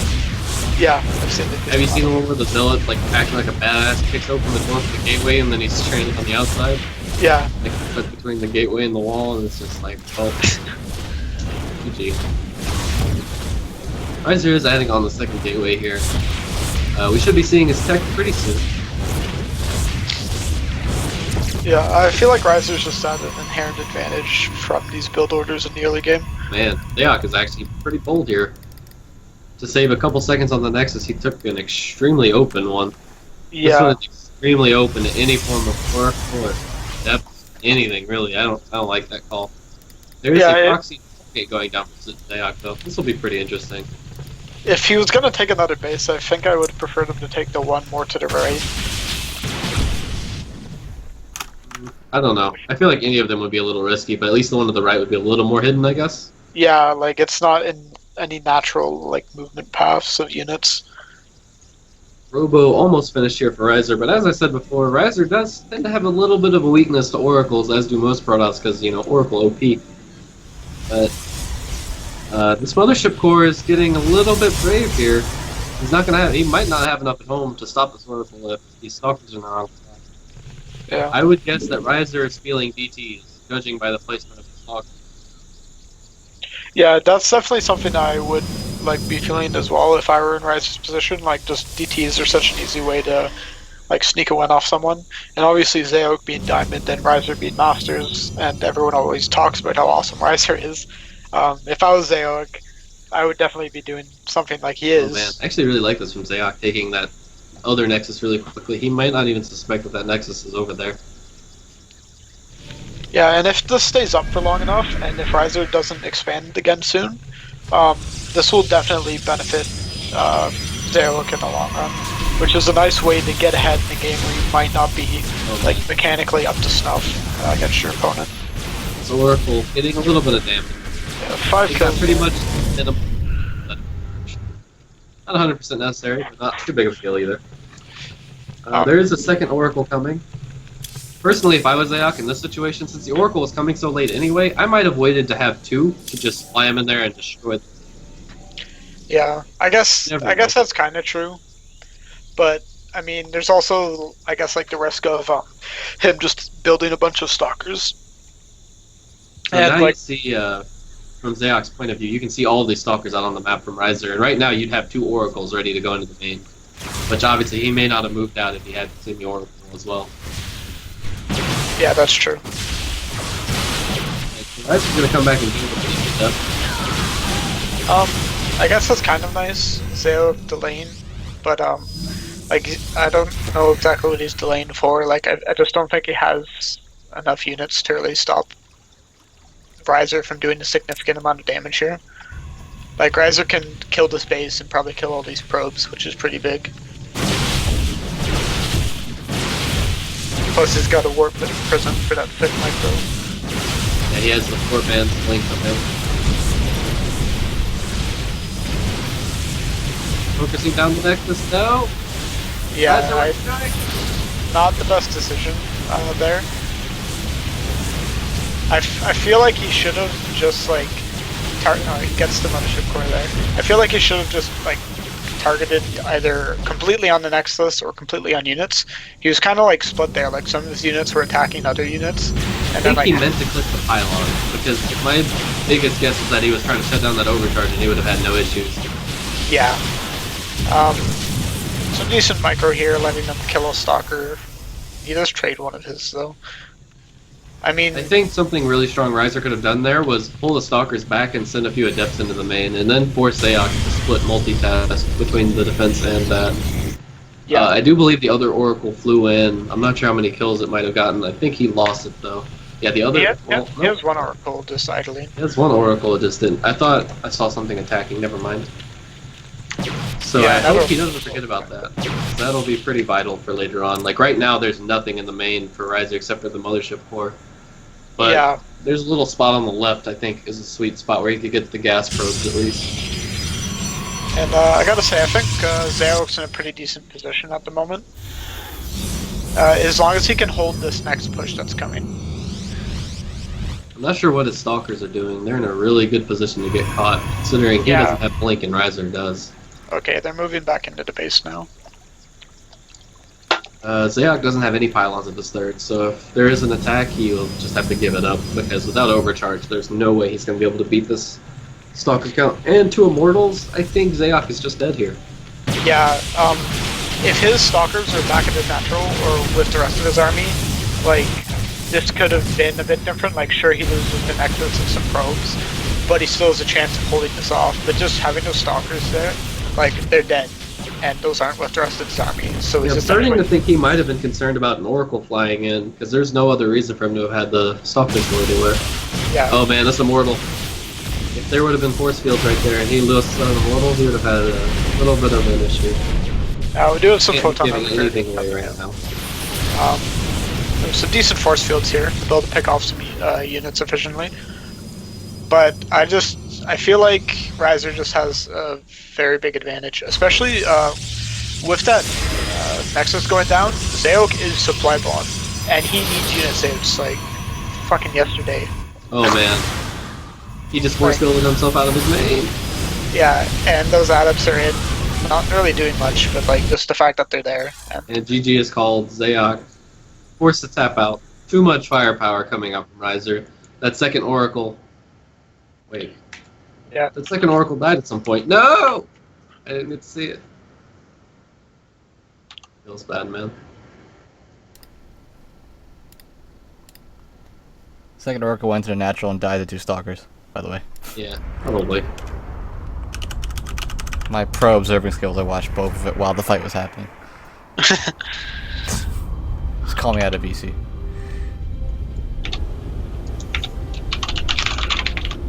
Fuck.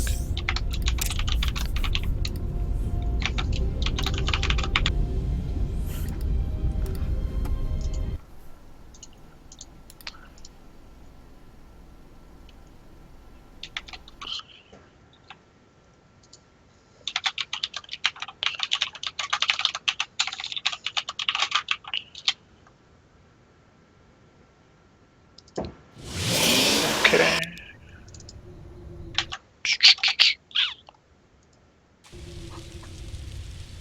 So that's pretty much what we saw from Rhizer there. Probably what we'll see in the second game too. I feel like that's pretty much the safest way to play PvP right now, is just get that really nice Stalker count and get that early Robo. Yeah. It's very safe, very standard. You can hold off pretty much any all-in with it. And as long as you've got your stuff in the right place, you'll be fine from Oracles and such. Yeah, and Rhizer seems to enjoy his late game, so, I mean, safe is the way to play. Yeah, and I think whenever you're someone like Rhizer, I don't really think there's any reason to take any unnecessary risks. Yeah, especially when, like, Rhizer's being Masters and Xaoc being Diamond is probably mechanically, like, better and has maybe better decision-making than Xaoc does. So, like, you don't really need to put yourself at a disadvantage by playing too greedy. Alright, BoO, you ready? Alright, 3, 2, 1. Starting in the top left corner, we have the purple Protoss down 1 game, Xaoc. And in the bottom left corner, we have, in the blue trunks, playing Protoss, it is Rhizer. Definitely the bottom right, though. Oh, sorry. It's basically in the middle and I'm blind. That opened in last game, normal 15 gate gas, then 19 Nexus. The answer to that is yes. Or actually, no, it wasn't. Because he got his Nexus before his gas, I think? I'm not sure. Maybe it was, maybe it wasn't. I wasn't paying too much attention.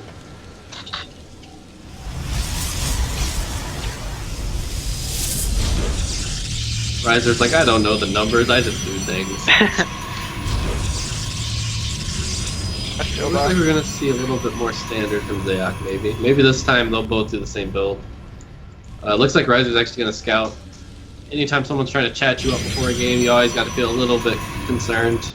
Actually, he's got 2 gases though. He might be doing something cheeky. Oh, and now with Rhizer being the one initiating a bit more conversation, you can tell he's the one trying to cheese here. Think it's gonna be a surprise cannon rush? Alright, no, he actually is going for 2 gates. Oh my god, is he doing my build? Please tell me he's doing my build. I don't know if he is or not, but I hope he is. Well, even if it's not, we'll just say it's yours. I mean, we're the ones on stream, not him. Right. Alright, so we have a little bit of standard stuff going here from Xaoc. It looks like he's actually going to take the forward Nexus, or is he going to scout? What's he doing? Going to scout. Exploding a lot of money. Oh my god, yeah, it's from Rhizer. So sad. Alright, looks like Xaoc is finally gonna go take that Nexus. Those bridges look like the ones in like Halo 1. All those like energy Yeah, bridges. those little energy fields. Those are so groundbreaking at their time. Yeah, I thought that was so crazy seeing that like activate for the first time when I was like 10. Probably go back now and be like, this. How many pixels are in this? Alright, so we do have the double adept coming out here for Rhizer. This is beginning to look more and more like my build. And there's an imposter among Rhizer's probes. There's a Xaoc probe just chilling. And if you also Waiting know, to see that Stargate. Rhizer has also infiltrated the assimilator of Xaoc. There is a Stargate. This is gonna be it, the double adept, double Oracle build. Yeah, I feel like without a second gas, like Xaoc's kind of screwed here. There's not a whole lot he can build. So, the funniest thing I have ever seen from somebody that gas stole. You know how people will mineral harass and like mess with the mineral patches that have the closest distance to mess up the workers? Yeah. They were mining from the near mineral patch and then going to the gas and switched out with gas, going back and forth. They stole like 20-some gas, 20-some mineral. Just Yeah. I've seen people do that before. It's kind of weird. I'm not even sure if it's like worth it at all. Alright, so there should be an Oracle coming out pretty soon here from Rhizer.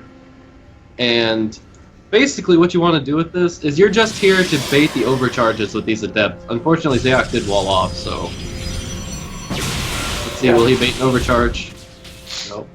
I don't think that'll be the case. 2 more adepts coming across. Unfortunately, he's gonna have a little bit of an issue. Xaoc's getting cocky now.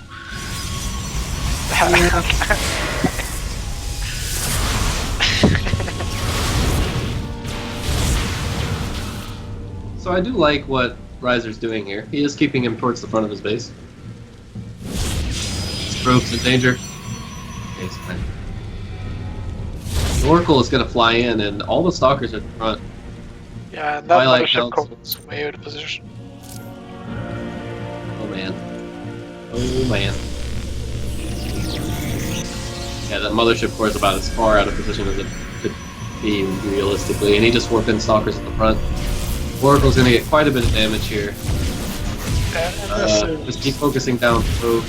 Sees the Robo, and he gets out 6 kills for free.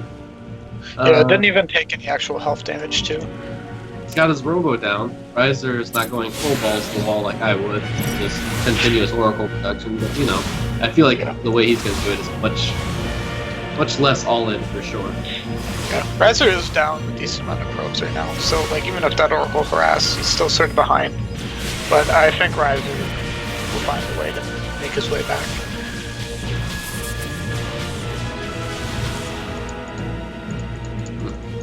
So there are 2 stalkers in the natural, which means if the Oracle were to fly in, it'd be able to get 3 or 4 probes before it'd have to fly away. So I think there's still definitely some damage Rhizer can get here. Forge, Twilight going down for Rhizer, Blink being started a little while ago for Xaoc. Should put Xaoc a little bit ahead, but we'll see how he takes this from here. Yeah. I feel like even with his like economic advantage that Xaoc has, I feel like Rhizer's decision making and game knowledge is fairly good. So I think even with a small economic lead, I think they're still probably pretty evenly matched, I'd say. The Oracle did fly in and get about 4 more kills, 5 more kills, by the way. Yeah, well, the probe count's almost evened up now because And Rhizer's got an extremely early 3rd base compared to Xaoc. He's not going to have one down for quite some time.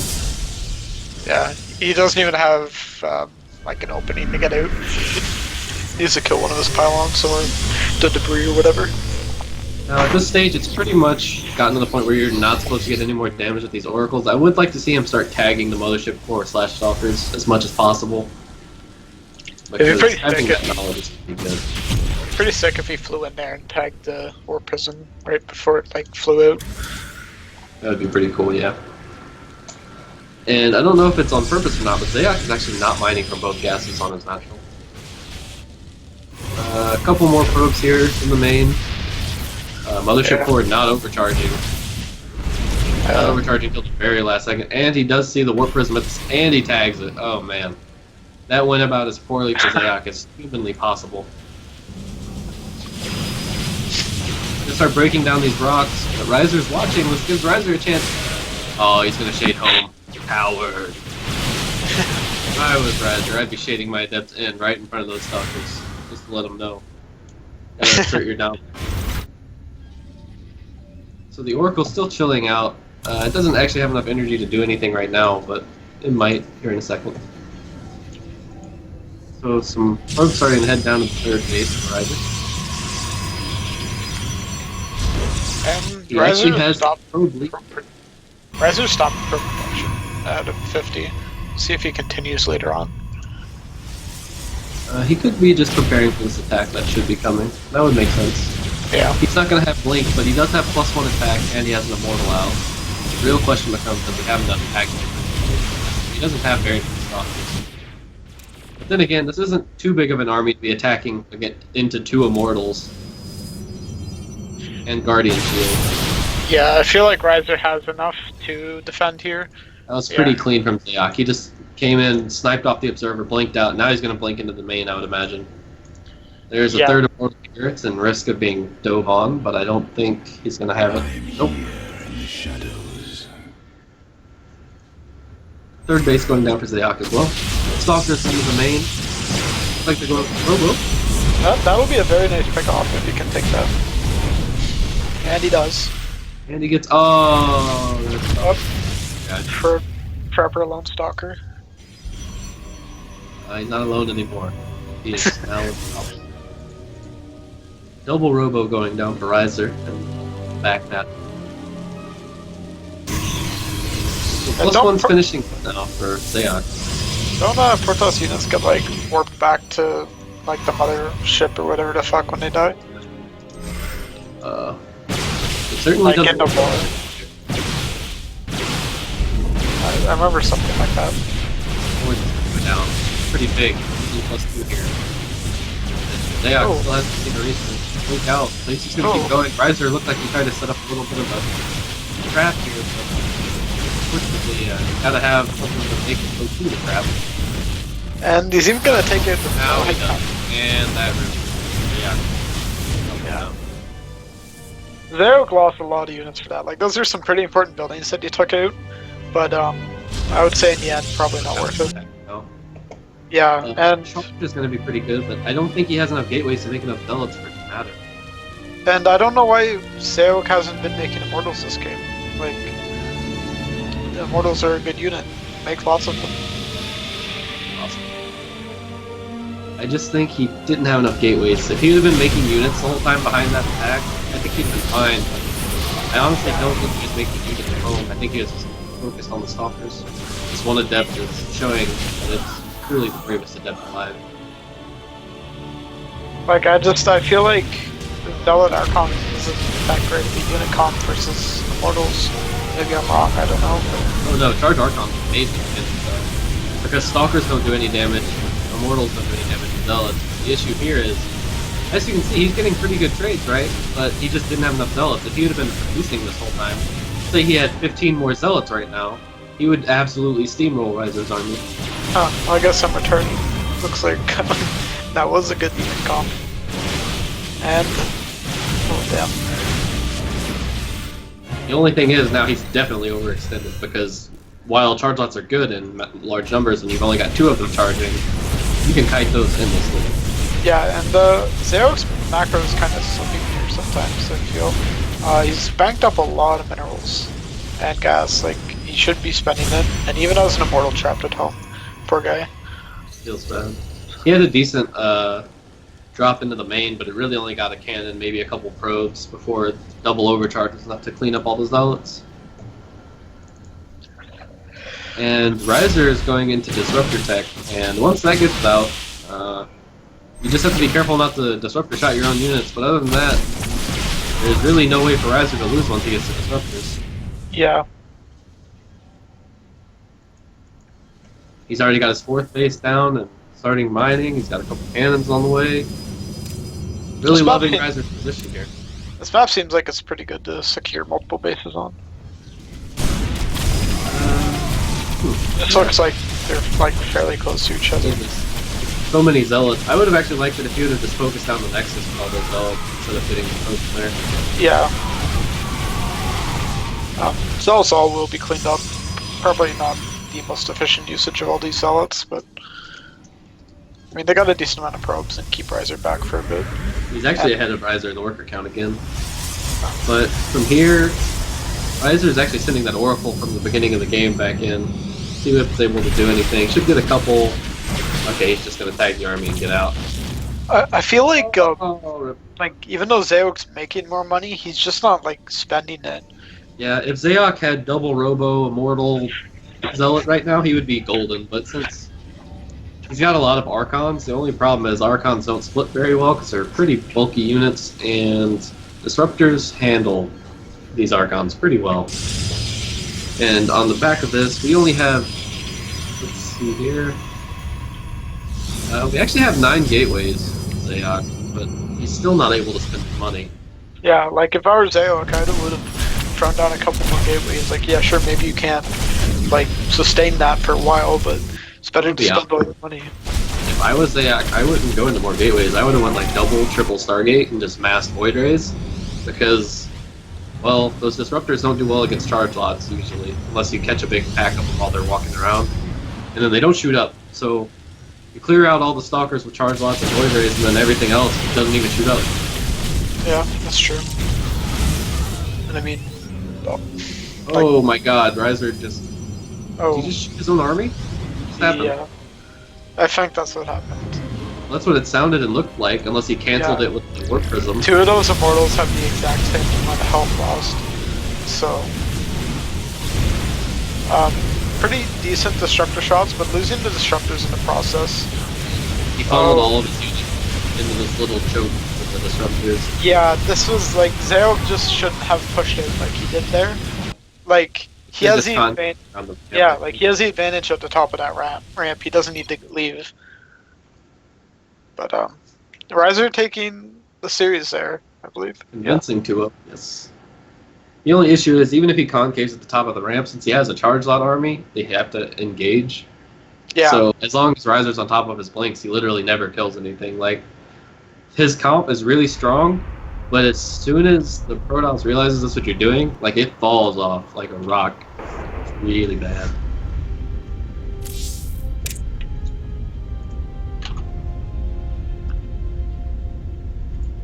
Okay.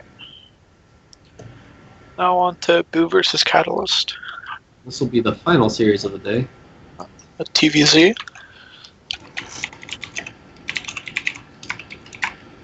Now, I've only played BoO when he was drunk, so I have no clue what his like non-drunk TVT is like. I wasn't that drunk. I was making excuses, but yeah. By the way, last series of the day because Xaoc left the clan after this. So yeah. God damn it. I think Exile's literally illiterate. What? Why? If you look at the replays, he called him Xaoc in all the Yeah, games. I know we saw Yeah, that. I know. Man. Come on, man. Like that's multiple. It's not just one type of. I've got so many things against you right now. Can't even make the group stage 2 schedule. Jeez. Makes us wait so long, and he doesn't. He's not even here, rushing me to get replays that I already gave him. And he Yeah. still didn't even use anything. Man. That Xaoc guy. Can you believe him? Crazy. Makes me want to just fight on him.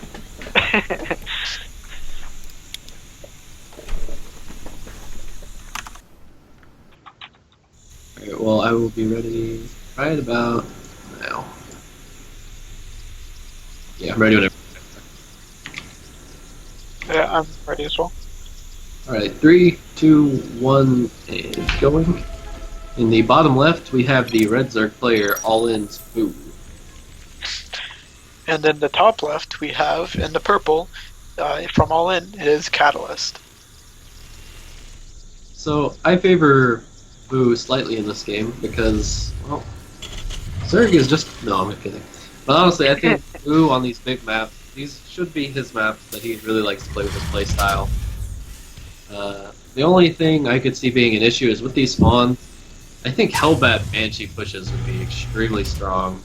Obviously, I'm not 100% sure as I don't play Zerg a whole lot, but I feel like whenever I did play Zerg, I never knew how to handle them. Never did. I never figured it out. I just always died. So maybe someone can enlighten me someday. But I still think Banshee Hellbat pushes would be really strong. Yeah, I guess like it'd be kind of, I won't say situational, but like it really depends on what the Zerg's doing. I don't know. I don't really like getting Hellions in TVZ just because I feel like it's almost like a build order like advantage or disadvantage. Like if they're going for Ling Muta Bane, yeah, that's great. But if they happen to have Roaches out, it's just like, oh, like these are worthless. Maybe I've just been playing TVZ all wrong. I still do like straight up HOTS for the most part, and then I just liberated the back of their main whenever I send my Hellions in. I usually just do that 2 medevac like stim timing, and it usually kills or like wounds the Zerg a lot, and then I just do whatever the hell I want and win. My issue is that when I play Terran, I eat Baneling hits like a champion. I'll go from winning a game to having 40 Marines hit by 2 Banelings or something stupid. It's Yeah. not good. We'll see. Like if BoO goes for Ling Muta Bane this game against Catalyst, like in his last series versus Protoss, he didn't split at all versus those Storms. So like he could be having a lot of trouble unless he like built a lot of Marauders and BoO just decides to move into them. But Fortunately, BoO is going to get the last scout here, but also Catalyst will have the same issue as his SCV has gone the wrong way, unfortunately. Oh, actually, this Reaper is going the other way though, so he's fine. This Reaper actually might catch off the Stroud. Armed and ready. And just a little bit too soon.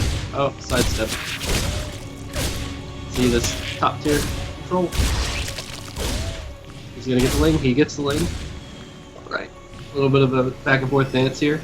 I feel like this is honestly one position that a lot of Terrans like me, for example, with lesser micro, really hurt themselves. Like, I try so hard to micro my Reaper like the Koreans, and then I look back, oh, I'm bloating 800 minerals at the 3-minute mark. Oh. yeah, it's like, yeah, I killed 3 Zerglings with 1 micro. That's so freaking sick. I'm gonna be so ahead. And you look back at your base, like, oh, I just missed all my timings. Whoops. Yeah. I feel like I might just, when I play Terran, just need to chill on the Reaper. Yeah. I like so often delay everything. Like I'll delay my extra barracks, I'll delay my stem, everything because I just don't think about it. Our forces are under And Catalyst is on these extremely greedy third bases. No bunker at the natural. If this was any form of early aggression, Catalyst would be stuff right now. Yeah. I guess like this is a very large actually like what did you say, like rank difference. Like Catalyst is platinum, I believe, so like going up against a Masters player, you need to take some risks. Looks like Catalyst is going for a tank. He doesn't have a starport yet though, so I guess that's just defensive. I think we're getting some of that sexy 2-base Muta here from BoO though. And if that is what we're getting, then I think Catalyst's gonna have some issues defending it. Getting such an early third, you really sacrifice your tech. Yeah. He does have a decent Marine count, but BoO's banking up quite a bit here. He's got his third base on the way now, so maybe I'm wrong. I would not be surprised to see a Spire go down once this layer finishes. Yeah, and just opening with a tank like he did, like that just puts him so far behind on like any anti-air he would be getting out. More Overlords coming out right now.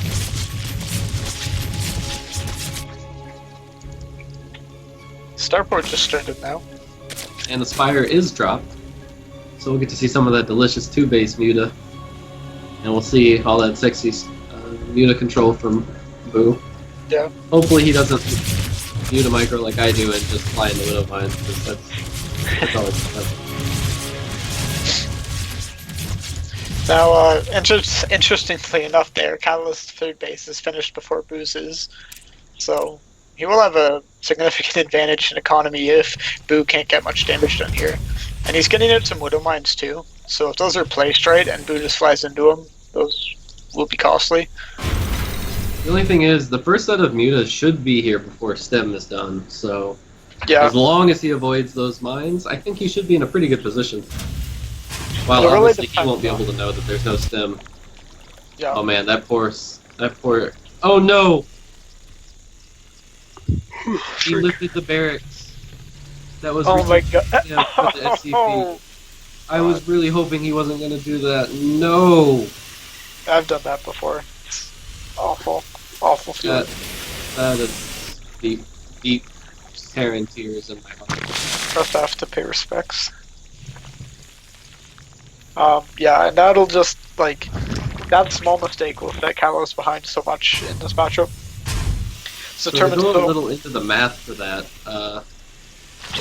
let's say that starport, you delay your medevacs a couple seconds when that reactor finishes, and then you have maybe lost out on 30 minerals from the SCV not mining. Instead of your stem being like 20 seconds from done right now, you definitely don't want to cancel stem for that. Oh man, that one stings a little bit. So these mutas are coming out. Let's see how many he's got. He's got 10 mutas right now. That should be good enough to deal pretty good damage. These Marines are in a pretty good spot, but there's not enough of them. Unless you get back. First turret being finished up. He actually missed the SCV that was holding it. So, not sure. It's very interesting. I feel like BoO's build is a little bit undermined. I think it's a little late. yeah. A He's couple even also- overseers flying in, just giving their life to higher, I guess. Yeah. He should actually be able to take out this third base. He doesn't know about it. He just flew over there. I think he's actually just killed the turret being carried by. Yeah. I feel like it's almost not even worth it to pull a CD Stirpit at Depot. Actually, he's almost alive. I guess, yeah. It's gonna die anyways, because it's not repairing it now. I think he could dive this turret. Not. There's a couple of CVs there, like I wouldn't. Losing another muta. Yeah, jeez. There's so many speed Do you links. drink when you play StarCraft, or like what? I don't know. But if he just sends these speed links to the third, that third is dead. Please. Zerglings. Please. Stim is now done, so you just need to be careful. Honestly, as long as he doesn't walk into a bunch of Widow Mines, all of these Lings could have just A-moved and killed everything, because I don't think there's any... Okay, only +1 attack for the Terran. Yeah. They still lose. There's a lot of energy on this third orbital, though. Yeah. I've noticed Catalyst's macro tends to slip a bit when things are going on. For example, like he's had that fourth command center for a while, but it's still not in orbital. He has lots of money. I think the important thing to note here is actually he hasn't been mining gas since the mutas flew in. He's had all of his SCVs on minerals, so he's gonna have a really gimped medevac, marauder, etc. account thanks to that. Yeah. Oh, and the tank gets picked off. No Yeah. gains better. And Catalyst has 2 barracks on 3 bases. He is, like, right now you should probably, I would have him at 7. If I was on 3 saturated bases. Yeah, these Lings could easily be power. Yeah, Bio gets caught in the middle of the map here. I'm not even sure if they stemmed there, but they weren't trading After efficiently at taking all. this loss, I would definitely say the game is probably pretty much over. He's really far behind at this point. Didn't even get the supply depot up, so all the Lings make it into the National. Yeah. Yeah, Oh. GG's called. Just, Game number 1. yeah, just Catalyst macro slipping a bit there when things are going on. So just Then out of everyone's curiosity, there. is that something you do a lot, or is that something you were just gonna try and pull out? The 2-base The muta. two big- Sometimes do it. It never works, but for some reason I've been doing weird shit in this tournament. Well, It's because of I can't really comment too much because honestly I don't know how to do 2-base muta. I've never figured it out, but I feel like that was really late. yeah. I think I took my gas. Actually, I don't know. I think I need to stay on gas on my first gas more. So I usually pull off gas and go to one drone on gas right after I get speed. But if I stay on with 3, I think it works out better. And I know it's really, like, it's completely gimmick all in if you do it like this, but if you just feel safe enough to straight skip your ling speed, Yeah. you can go straight into lair, and that timing is super sick, because you hit so much earlier. Yeah. The thing is, like, you're also, if Hellbats walk into your base, you're just basically dead, right? I think. Yeah. It's scary if you don't have. Then again, playing Zerg like has always been like that in my opinion. Like you're always one step away from being dead, Yeah. and that's just super scary to me. My problem with 2-Ways meter nowadays is I keep getting hit by the 2 medevac stim timing, which wrecks me. That's such a good build. It's I so love it good. much. It's made TVZ actually enjoyable. Maybe I'll need to find this build, try it. It's so good. I've been trying Maru's Marine Mine Drop, and I always manage to get my mines to go off on my Marines. It just ends my drop, and I lose. Yeah. Widow mines are like one of those units that you sort of don't need to micro them, but like most of the They're time, always but then great when for you mines. don't, like you just fuck yourself over so bad. Alright, you ready? I'm ready. Go for it. 2, 1, go!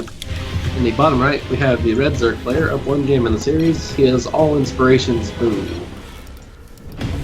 In the bottom left of Fruitland, we got Wait, what? later. You're on the wrong map. Freak. I looked the wrong map. Oh damn. Do you want Time out! to restart this? Time out! Reload. Let's go back to the beginning. When he said bottom left, I thought he was just trolling me. Yeah, When he said that's what top left, too. I was like, Alright, well, spoilers. Yeah, I said the map name. Oh, that's because true. He said he was in the top, in like. Well, I'm glad you said the map name, because it would have been, like, really confusing about, you know, a couple minutes of the game when we're talking about different things. Okay. Well, I'm glad I realized that before it was too far into the game. Alright, well, just let me know. Loading it up now. Well, I guess we know who wins this game. We're Best of 5. Yeah, best. okay. I'm in. Alright, 3, 2, 1, and go. Correct introduction. To the bottom right, we have the red Zerg player. He is BoO. And in the top left on not Fruitland, it is All-In's Catalyst. So, judging from last game, I think this game will be a little bit more standard from BoO. I don't really see any reason to do anything so strange 2 games in a row. This 2-base meta is pretty good, I think, but I don't think it's something you can do like every game and get away with it. Sure. Yeah. I think it's definitely like a build you throw out every once in a while, but I think like if you just go in every game, you're just asking to get killed. We'll see what a Catalyst goes for this game though. He is going for gas first. I don't know if he did that last game. No, he didn't. Yeah, so Proxy Factor. see what he does here. I wonder if he's a Mass Reaper kind of player. That's a Yeah. really disgusting way to play. I feel like it's fallen out of style a lot. Like I used to play it a bit when Legacy first came out, but I just think it's like stupid to play now. It's just like a build order win now. Well, they're kind of starting to try and make maps designed to where it's not as strong, but Yeah, and like I don't think it's like a viable style, like consistently to use. and I think a lot of Zergs have gotten better at really learning how to handle it. Yeah, Even though I think it's still a really good style, I just don't think every map is the map for it anymore. yeah. I'm not sure if this map would. I think this map would be an okay one. I'm not sure if the Reapers can jump over the wall on like by where a possible third location is. Yeah, the thing is, I don't think that would be good because, as you can see, even if they could, it would be a 1-hex jump, so Yeah, that means they would all have to line up and potentially die on the way down. So this is a double base, double gas build from Catalyst, and we saw him pull out a pretty nasty 1-base timing against Xaoc, so Maybe going for something similar here. And BoO actually took the forward natural, so that could make it a little bit more exposed.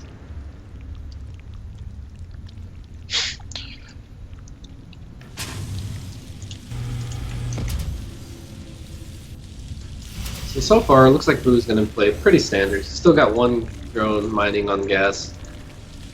And then we've got Catalyst Factory finishing up right about now, and the starport immediately going down. Yeah. Is BoO's gas like screwed up on your screen? What do you mean? Like you can see the thing through the extractor? Yeah, you can. Yeah. Yeah, that's a pretty common thing. I think it's just the extractors that do it, though.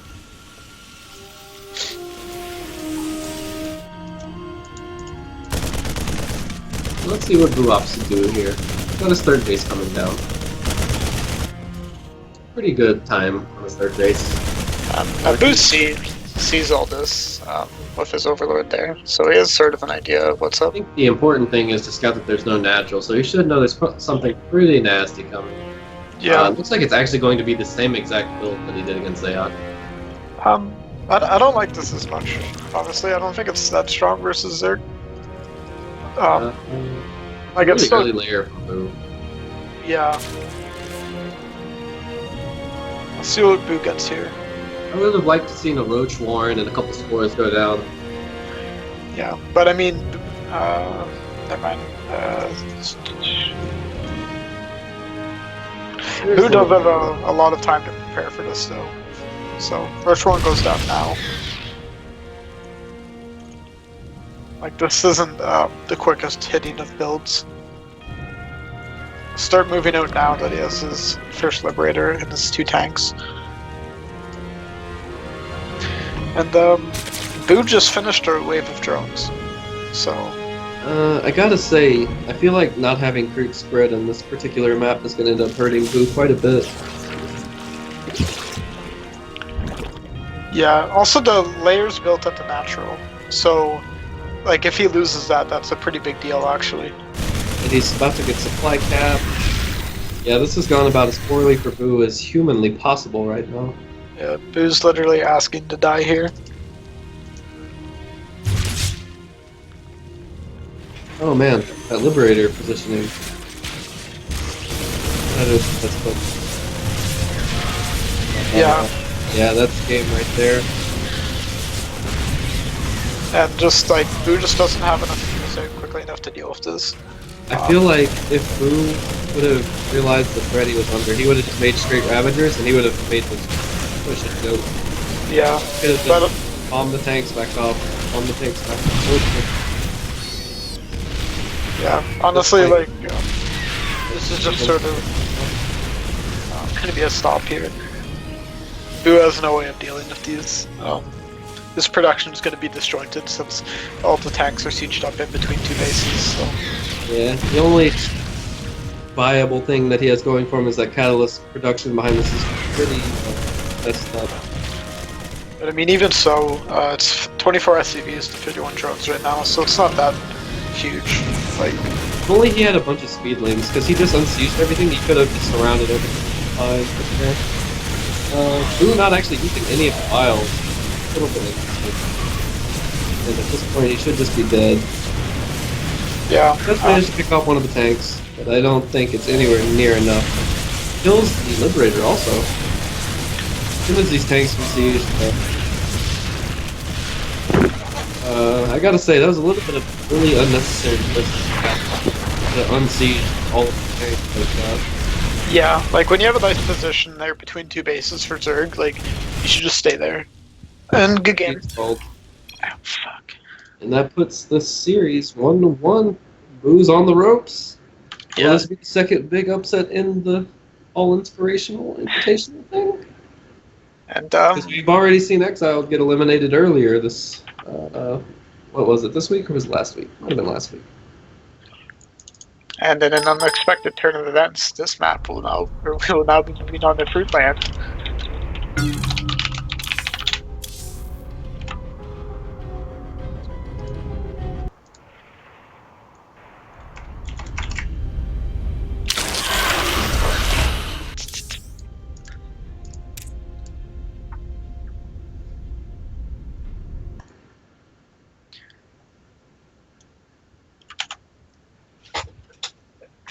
Can I just say, I don't think I've actually won a game on this map. Really? Yeah, between this year and last year, I don't think I won a single game on this freaking map. I think I only played one game on it so far versus Xaoc, where I beat I him. played Icarus on here. I played a PvP on here. I think I played a game. Yeah, I played a game this season because I two-gated Wagon. Didn't work. All right, everyone good? Everyone ready? Yeah. 3, 2, 1. And in the deciding game of the Decider series, we have in the top right, All-Inspirational. And in the bottom left, we have spawning in on Fruitland is All-In's Catalyst. So as I said, this is the Decider match. Whoever wins this game will move on. Whoever loses will be eliminated. So, What? Catalyst seems to be... Fair enough. Fun fact about this map, there's a big pineapple in the middle that you can kill. I don't know what it does, I think it like falls down or something. Yeah, and then they're worth 1,000 minerals when you mine them. Really? Something like that. Yeah, it's a lot. I don't remember the exact number.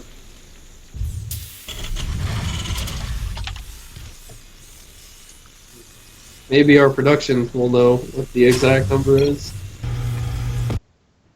I have no idea what the exact number. I think it's 1,000. Alright, well... Wagon two got it. people I'm guessed pretty sure it's 1,000. Guessing 1,000. So we have pretty standard builds coming from both players so far again, it seems. Maybe Catalyst's gonna go with that one base build again. Did he go for gas first? I didn't see it. I don't believe so, but he might try some form of variation of it. Yeah.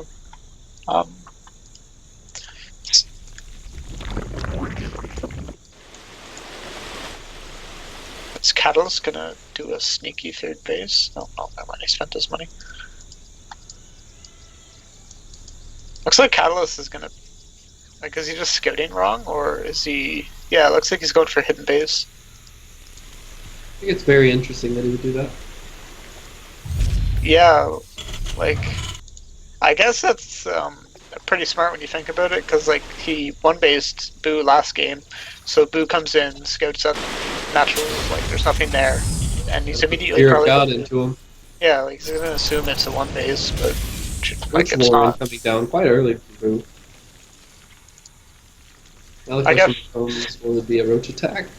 Yeah, Yeah. like if he just does a roach ravager all in, like it doesn't matter if you have a hidden base, you're just dead. Well, I don't think it's going to be an all-in of any sort, as he has not been mining for 2 gases. But I do think he could put some pressure on it if he wanted to. He could go full grip, go 4 lanes into 4 roaches into 8 mutas just to completely mind fuck the Terran. That build is so amazing. It absolutely does not make sense playing against it.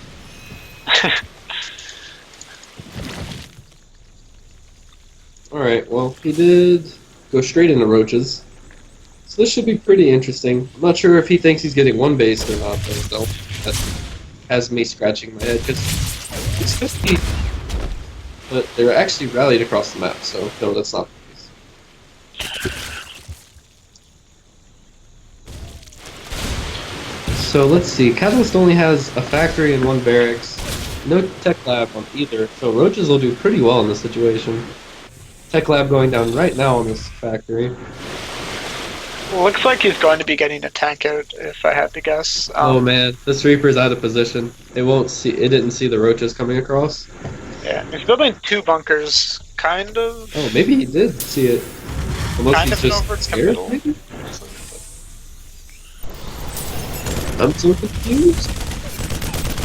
Okay, well, this will sacrifice himself. Like, you can definitely. This is definitely a miscalculation by BoO. You're only mining off 1 gas, there's no way.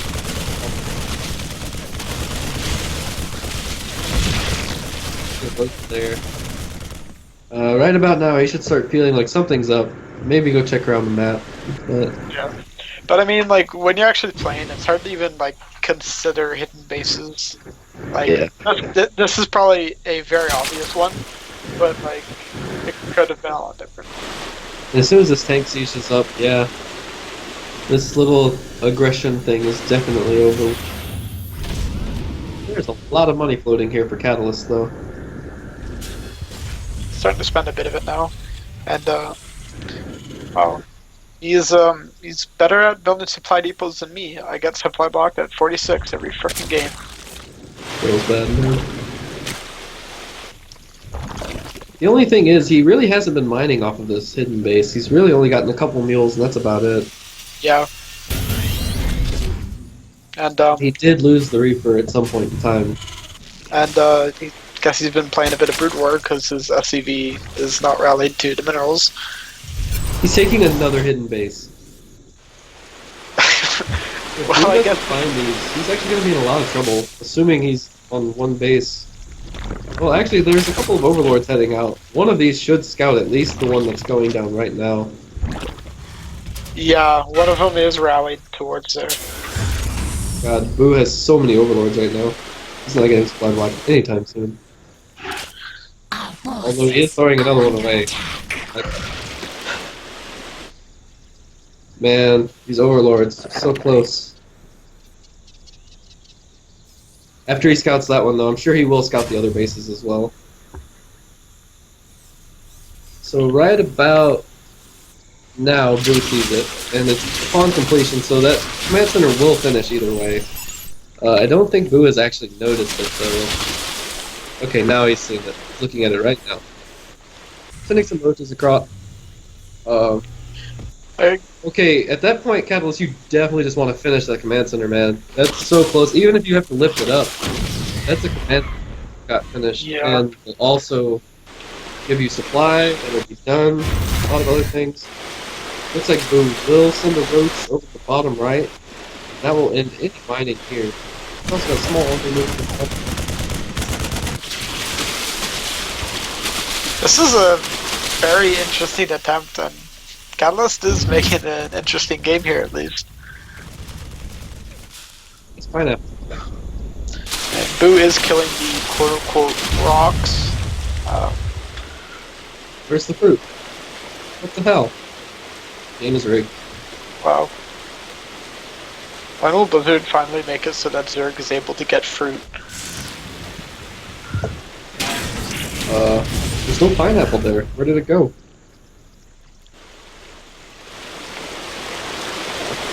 Is he going to kill the other pineapple? It's on his way. Is that a bug? Or is that just not the right thing? I don't know. Who's throwing more overlords into the fire pit? Well, looks like Catalyst's hit base is on its way home.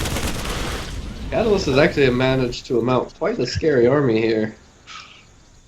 Kind of concerning for BoO at this point. Yeah, like, BoO really needs to have killed that pineapple earlier. Like, this pineapple timing is just way too late. Well, they didn't drop anything anyway, though. He hasn't even killed the other one. Like, there's another one in the bottom left, or bottom right, I mean. So, there's going to be 1-1 here for the Terran player. Actually gotten quite a scary army, but a little bit behind in supply. Yeah, he's supply block now too. Sure Depot's on the way. And he's been on, he's on 38 SCVs, which isn't that I'm great. very interested as to why BoO's actually opting to get tested. I thought he was just going to go I think that would have been the correct call.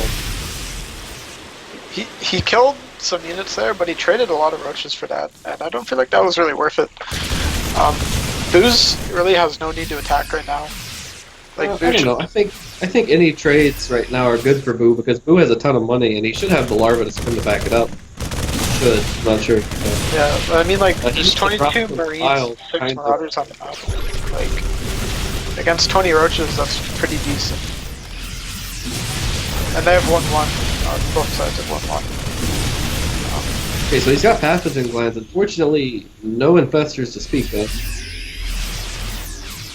Yeah, BoO's has like 4 lava right now.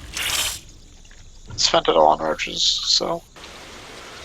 Definitely would recommend a macro hatch here. I think macro hatches have become more of a necessity in Legacy of the Void, just in general. Well, Like, yeah. even getting all of your injects, you could really feel like you need more.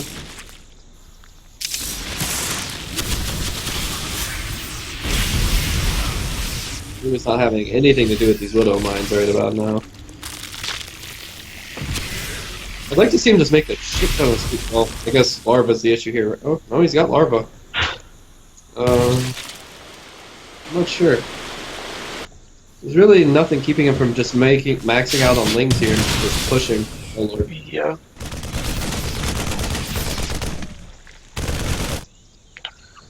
Yeah, right now Catalyst has a relatively small army. BoO has about a 20-something supply lead as far as army goes. There's a couple overlords here. Interestingly, Catalyst keeps making Widow Mines versus Roach Ravager army here, which I don't think is the right decision. Make sure And they he do. probably suffers from the same issue that I do. Just never switches it. And Yeah. and then he just makes it a camp. I mean, it is a sin to switch that on, so can't clear those, but yeah, army caught out there. Good game. And GG is called. And BoO takes the series 2-1. Alright, I'm actually really There he confused. is. I didn't realize that there was no fruit came out of that thing. I like forgot I broke the rocks that game. I'm really confused. Yeah, dude. Like as soon I realized as soon as you did, I was like, isn't there supposed to Yeah, like be a where reason the for that? I don't know. Yeah, you should have just asked for a regame for that. You should have regamed, yeah. Obviously broken. Yeah, fruit didn't come out. How am I Are supposed we to win? doing the group selection thing or not? Do you want to do it?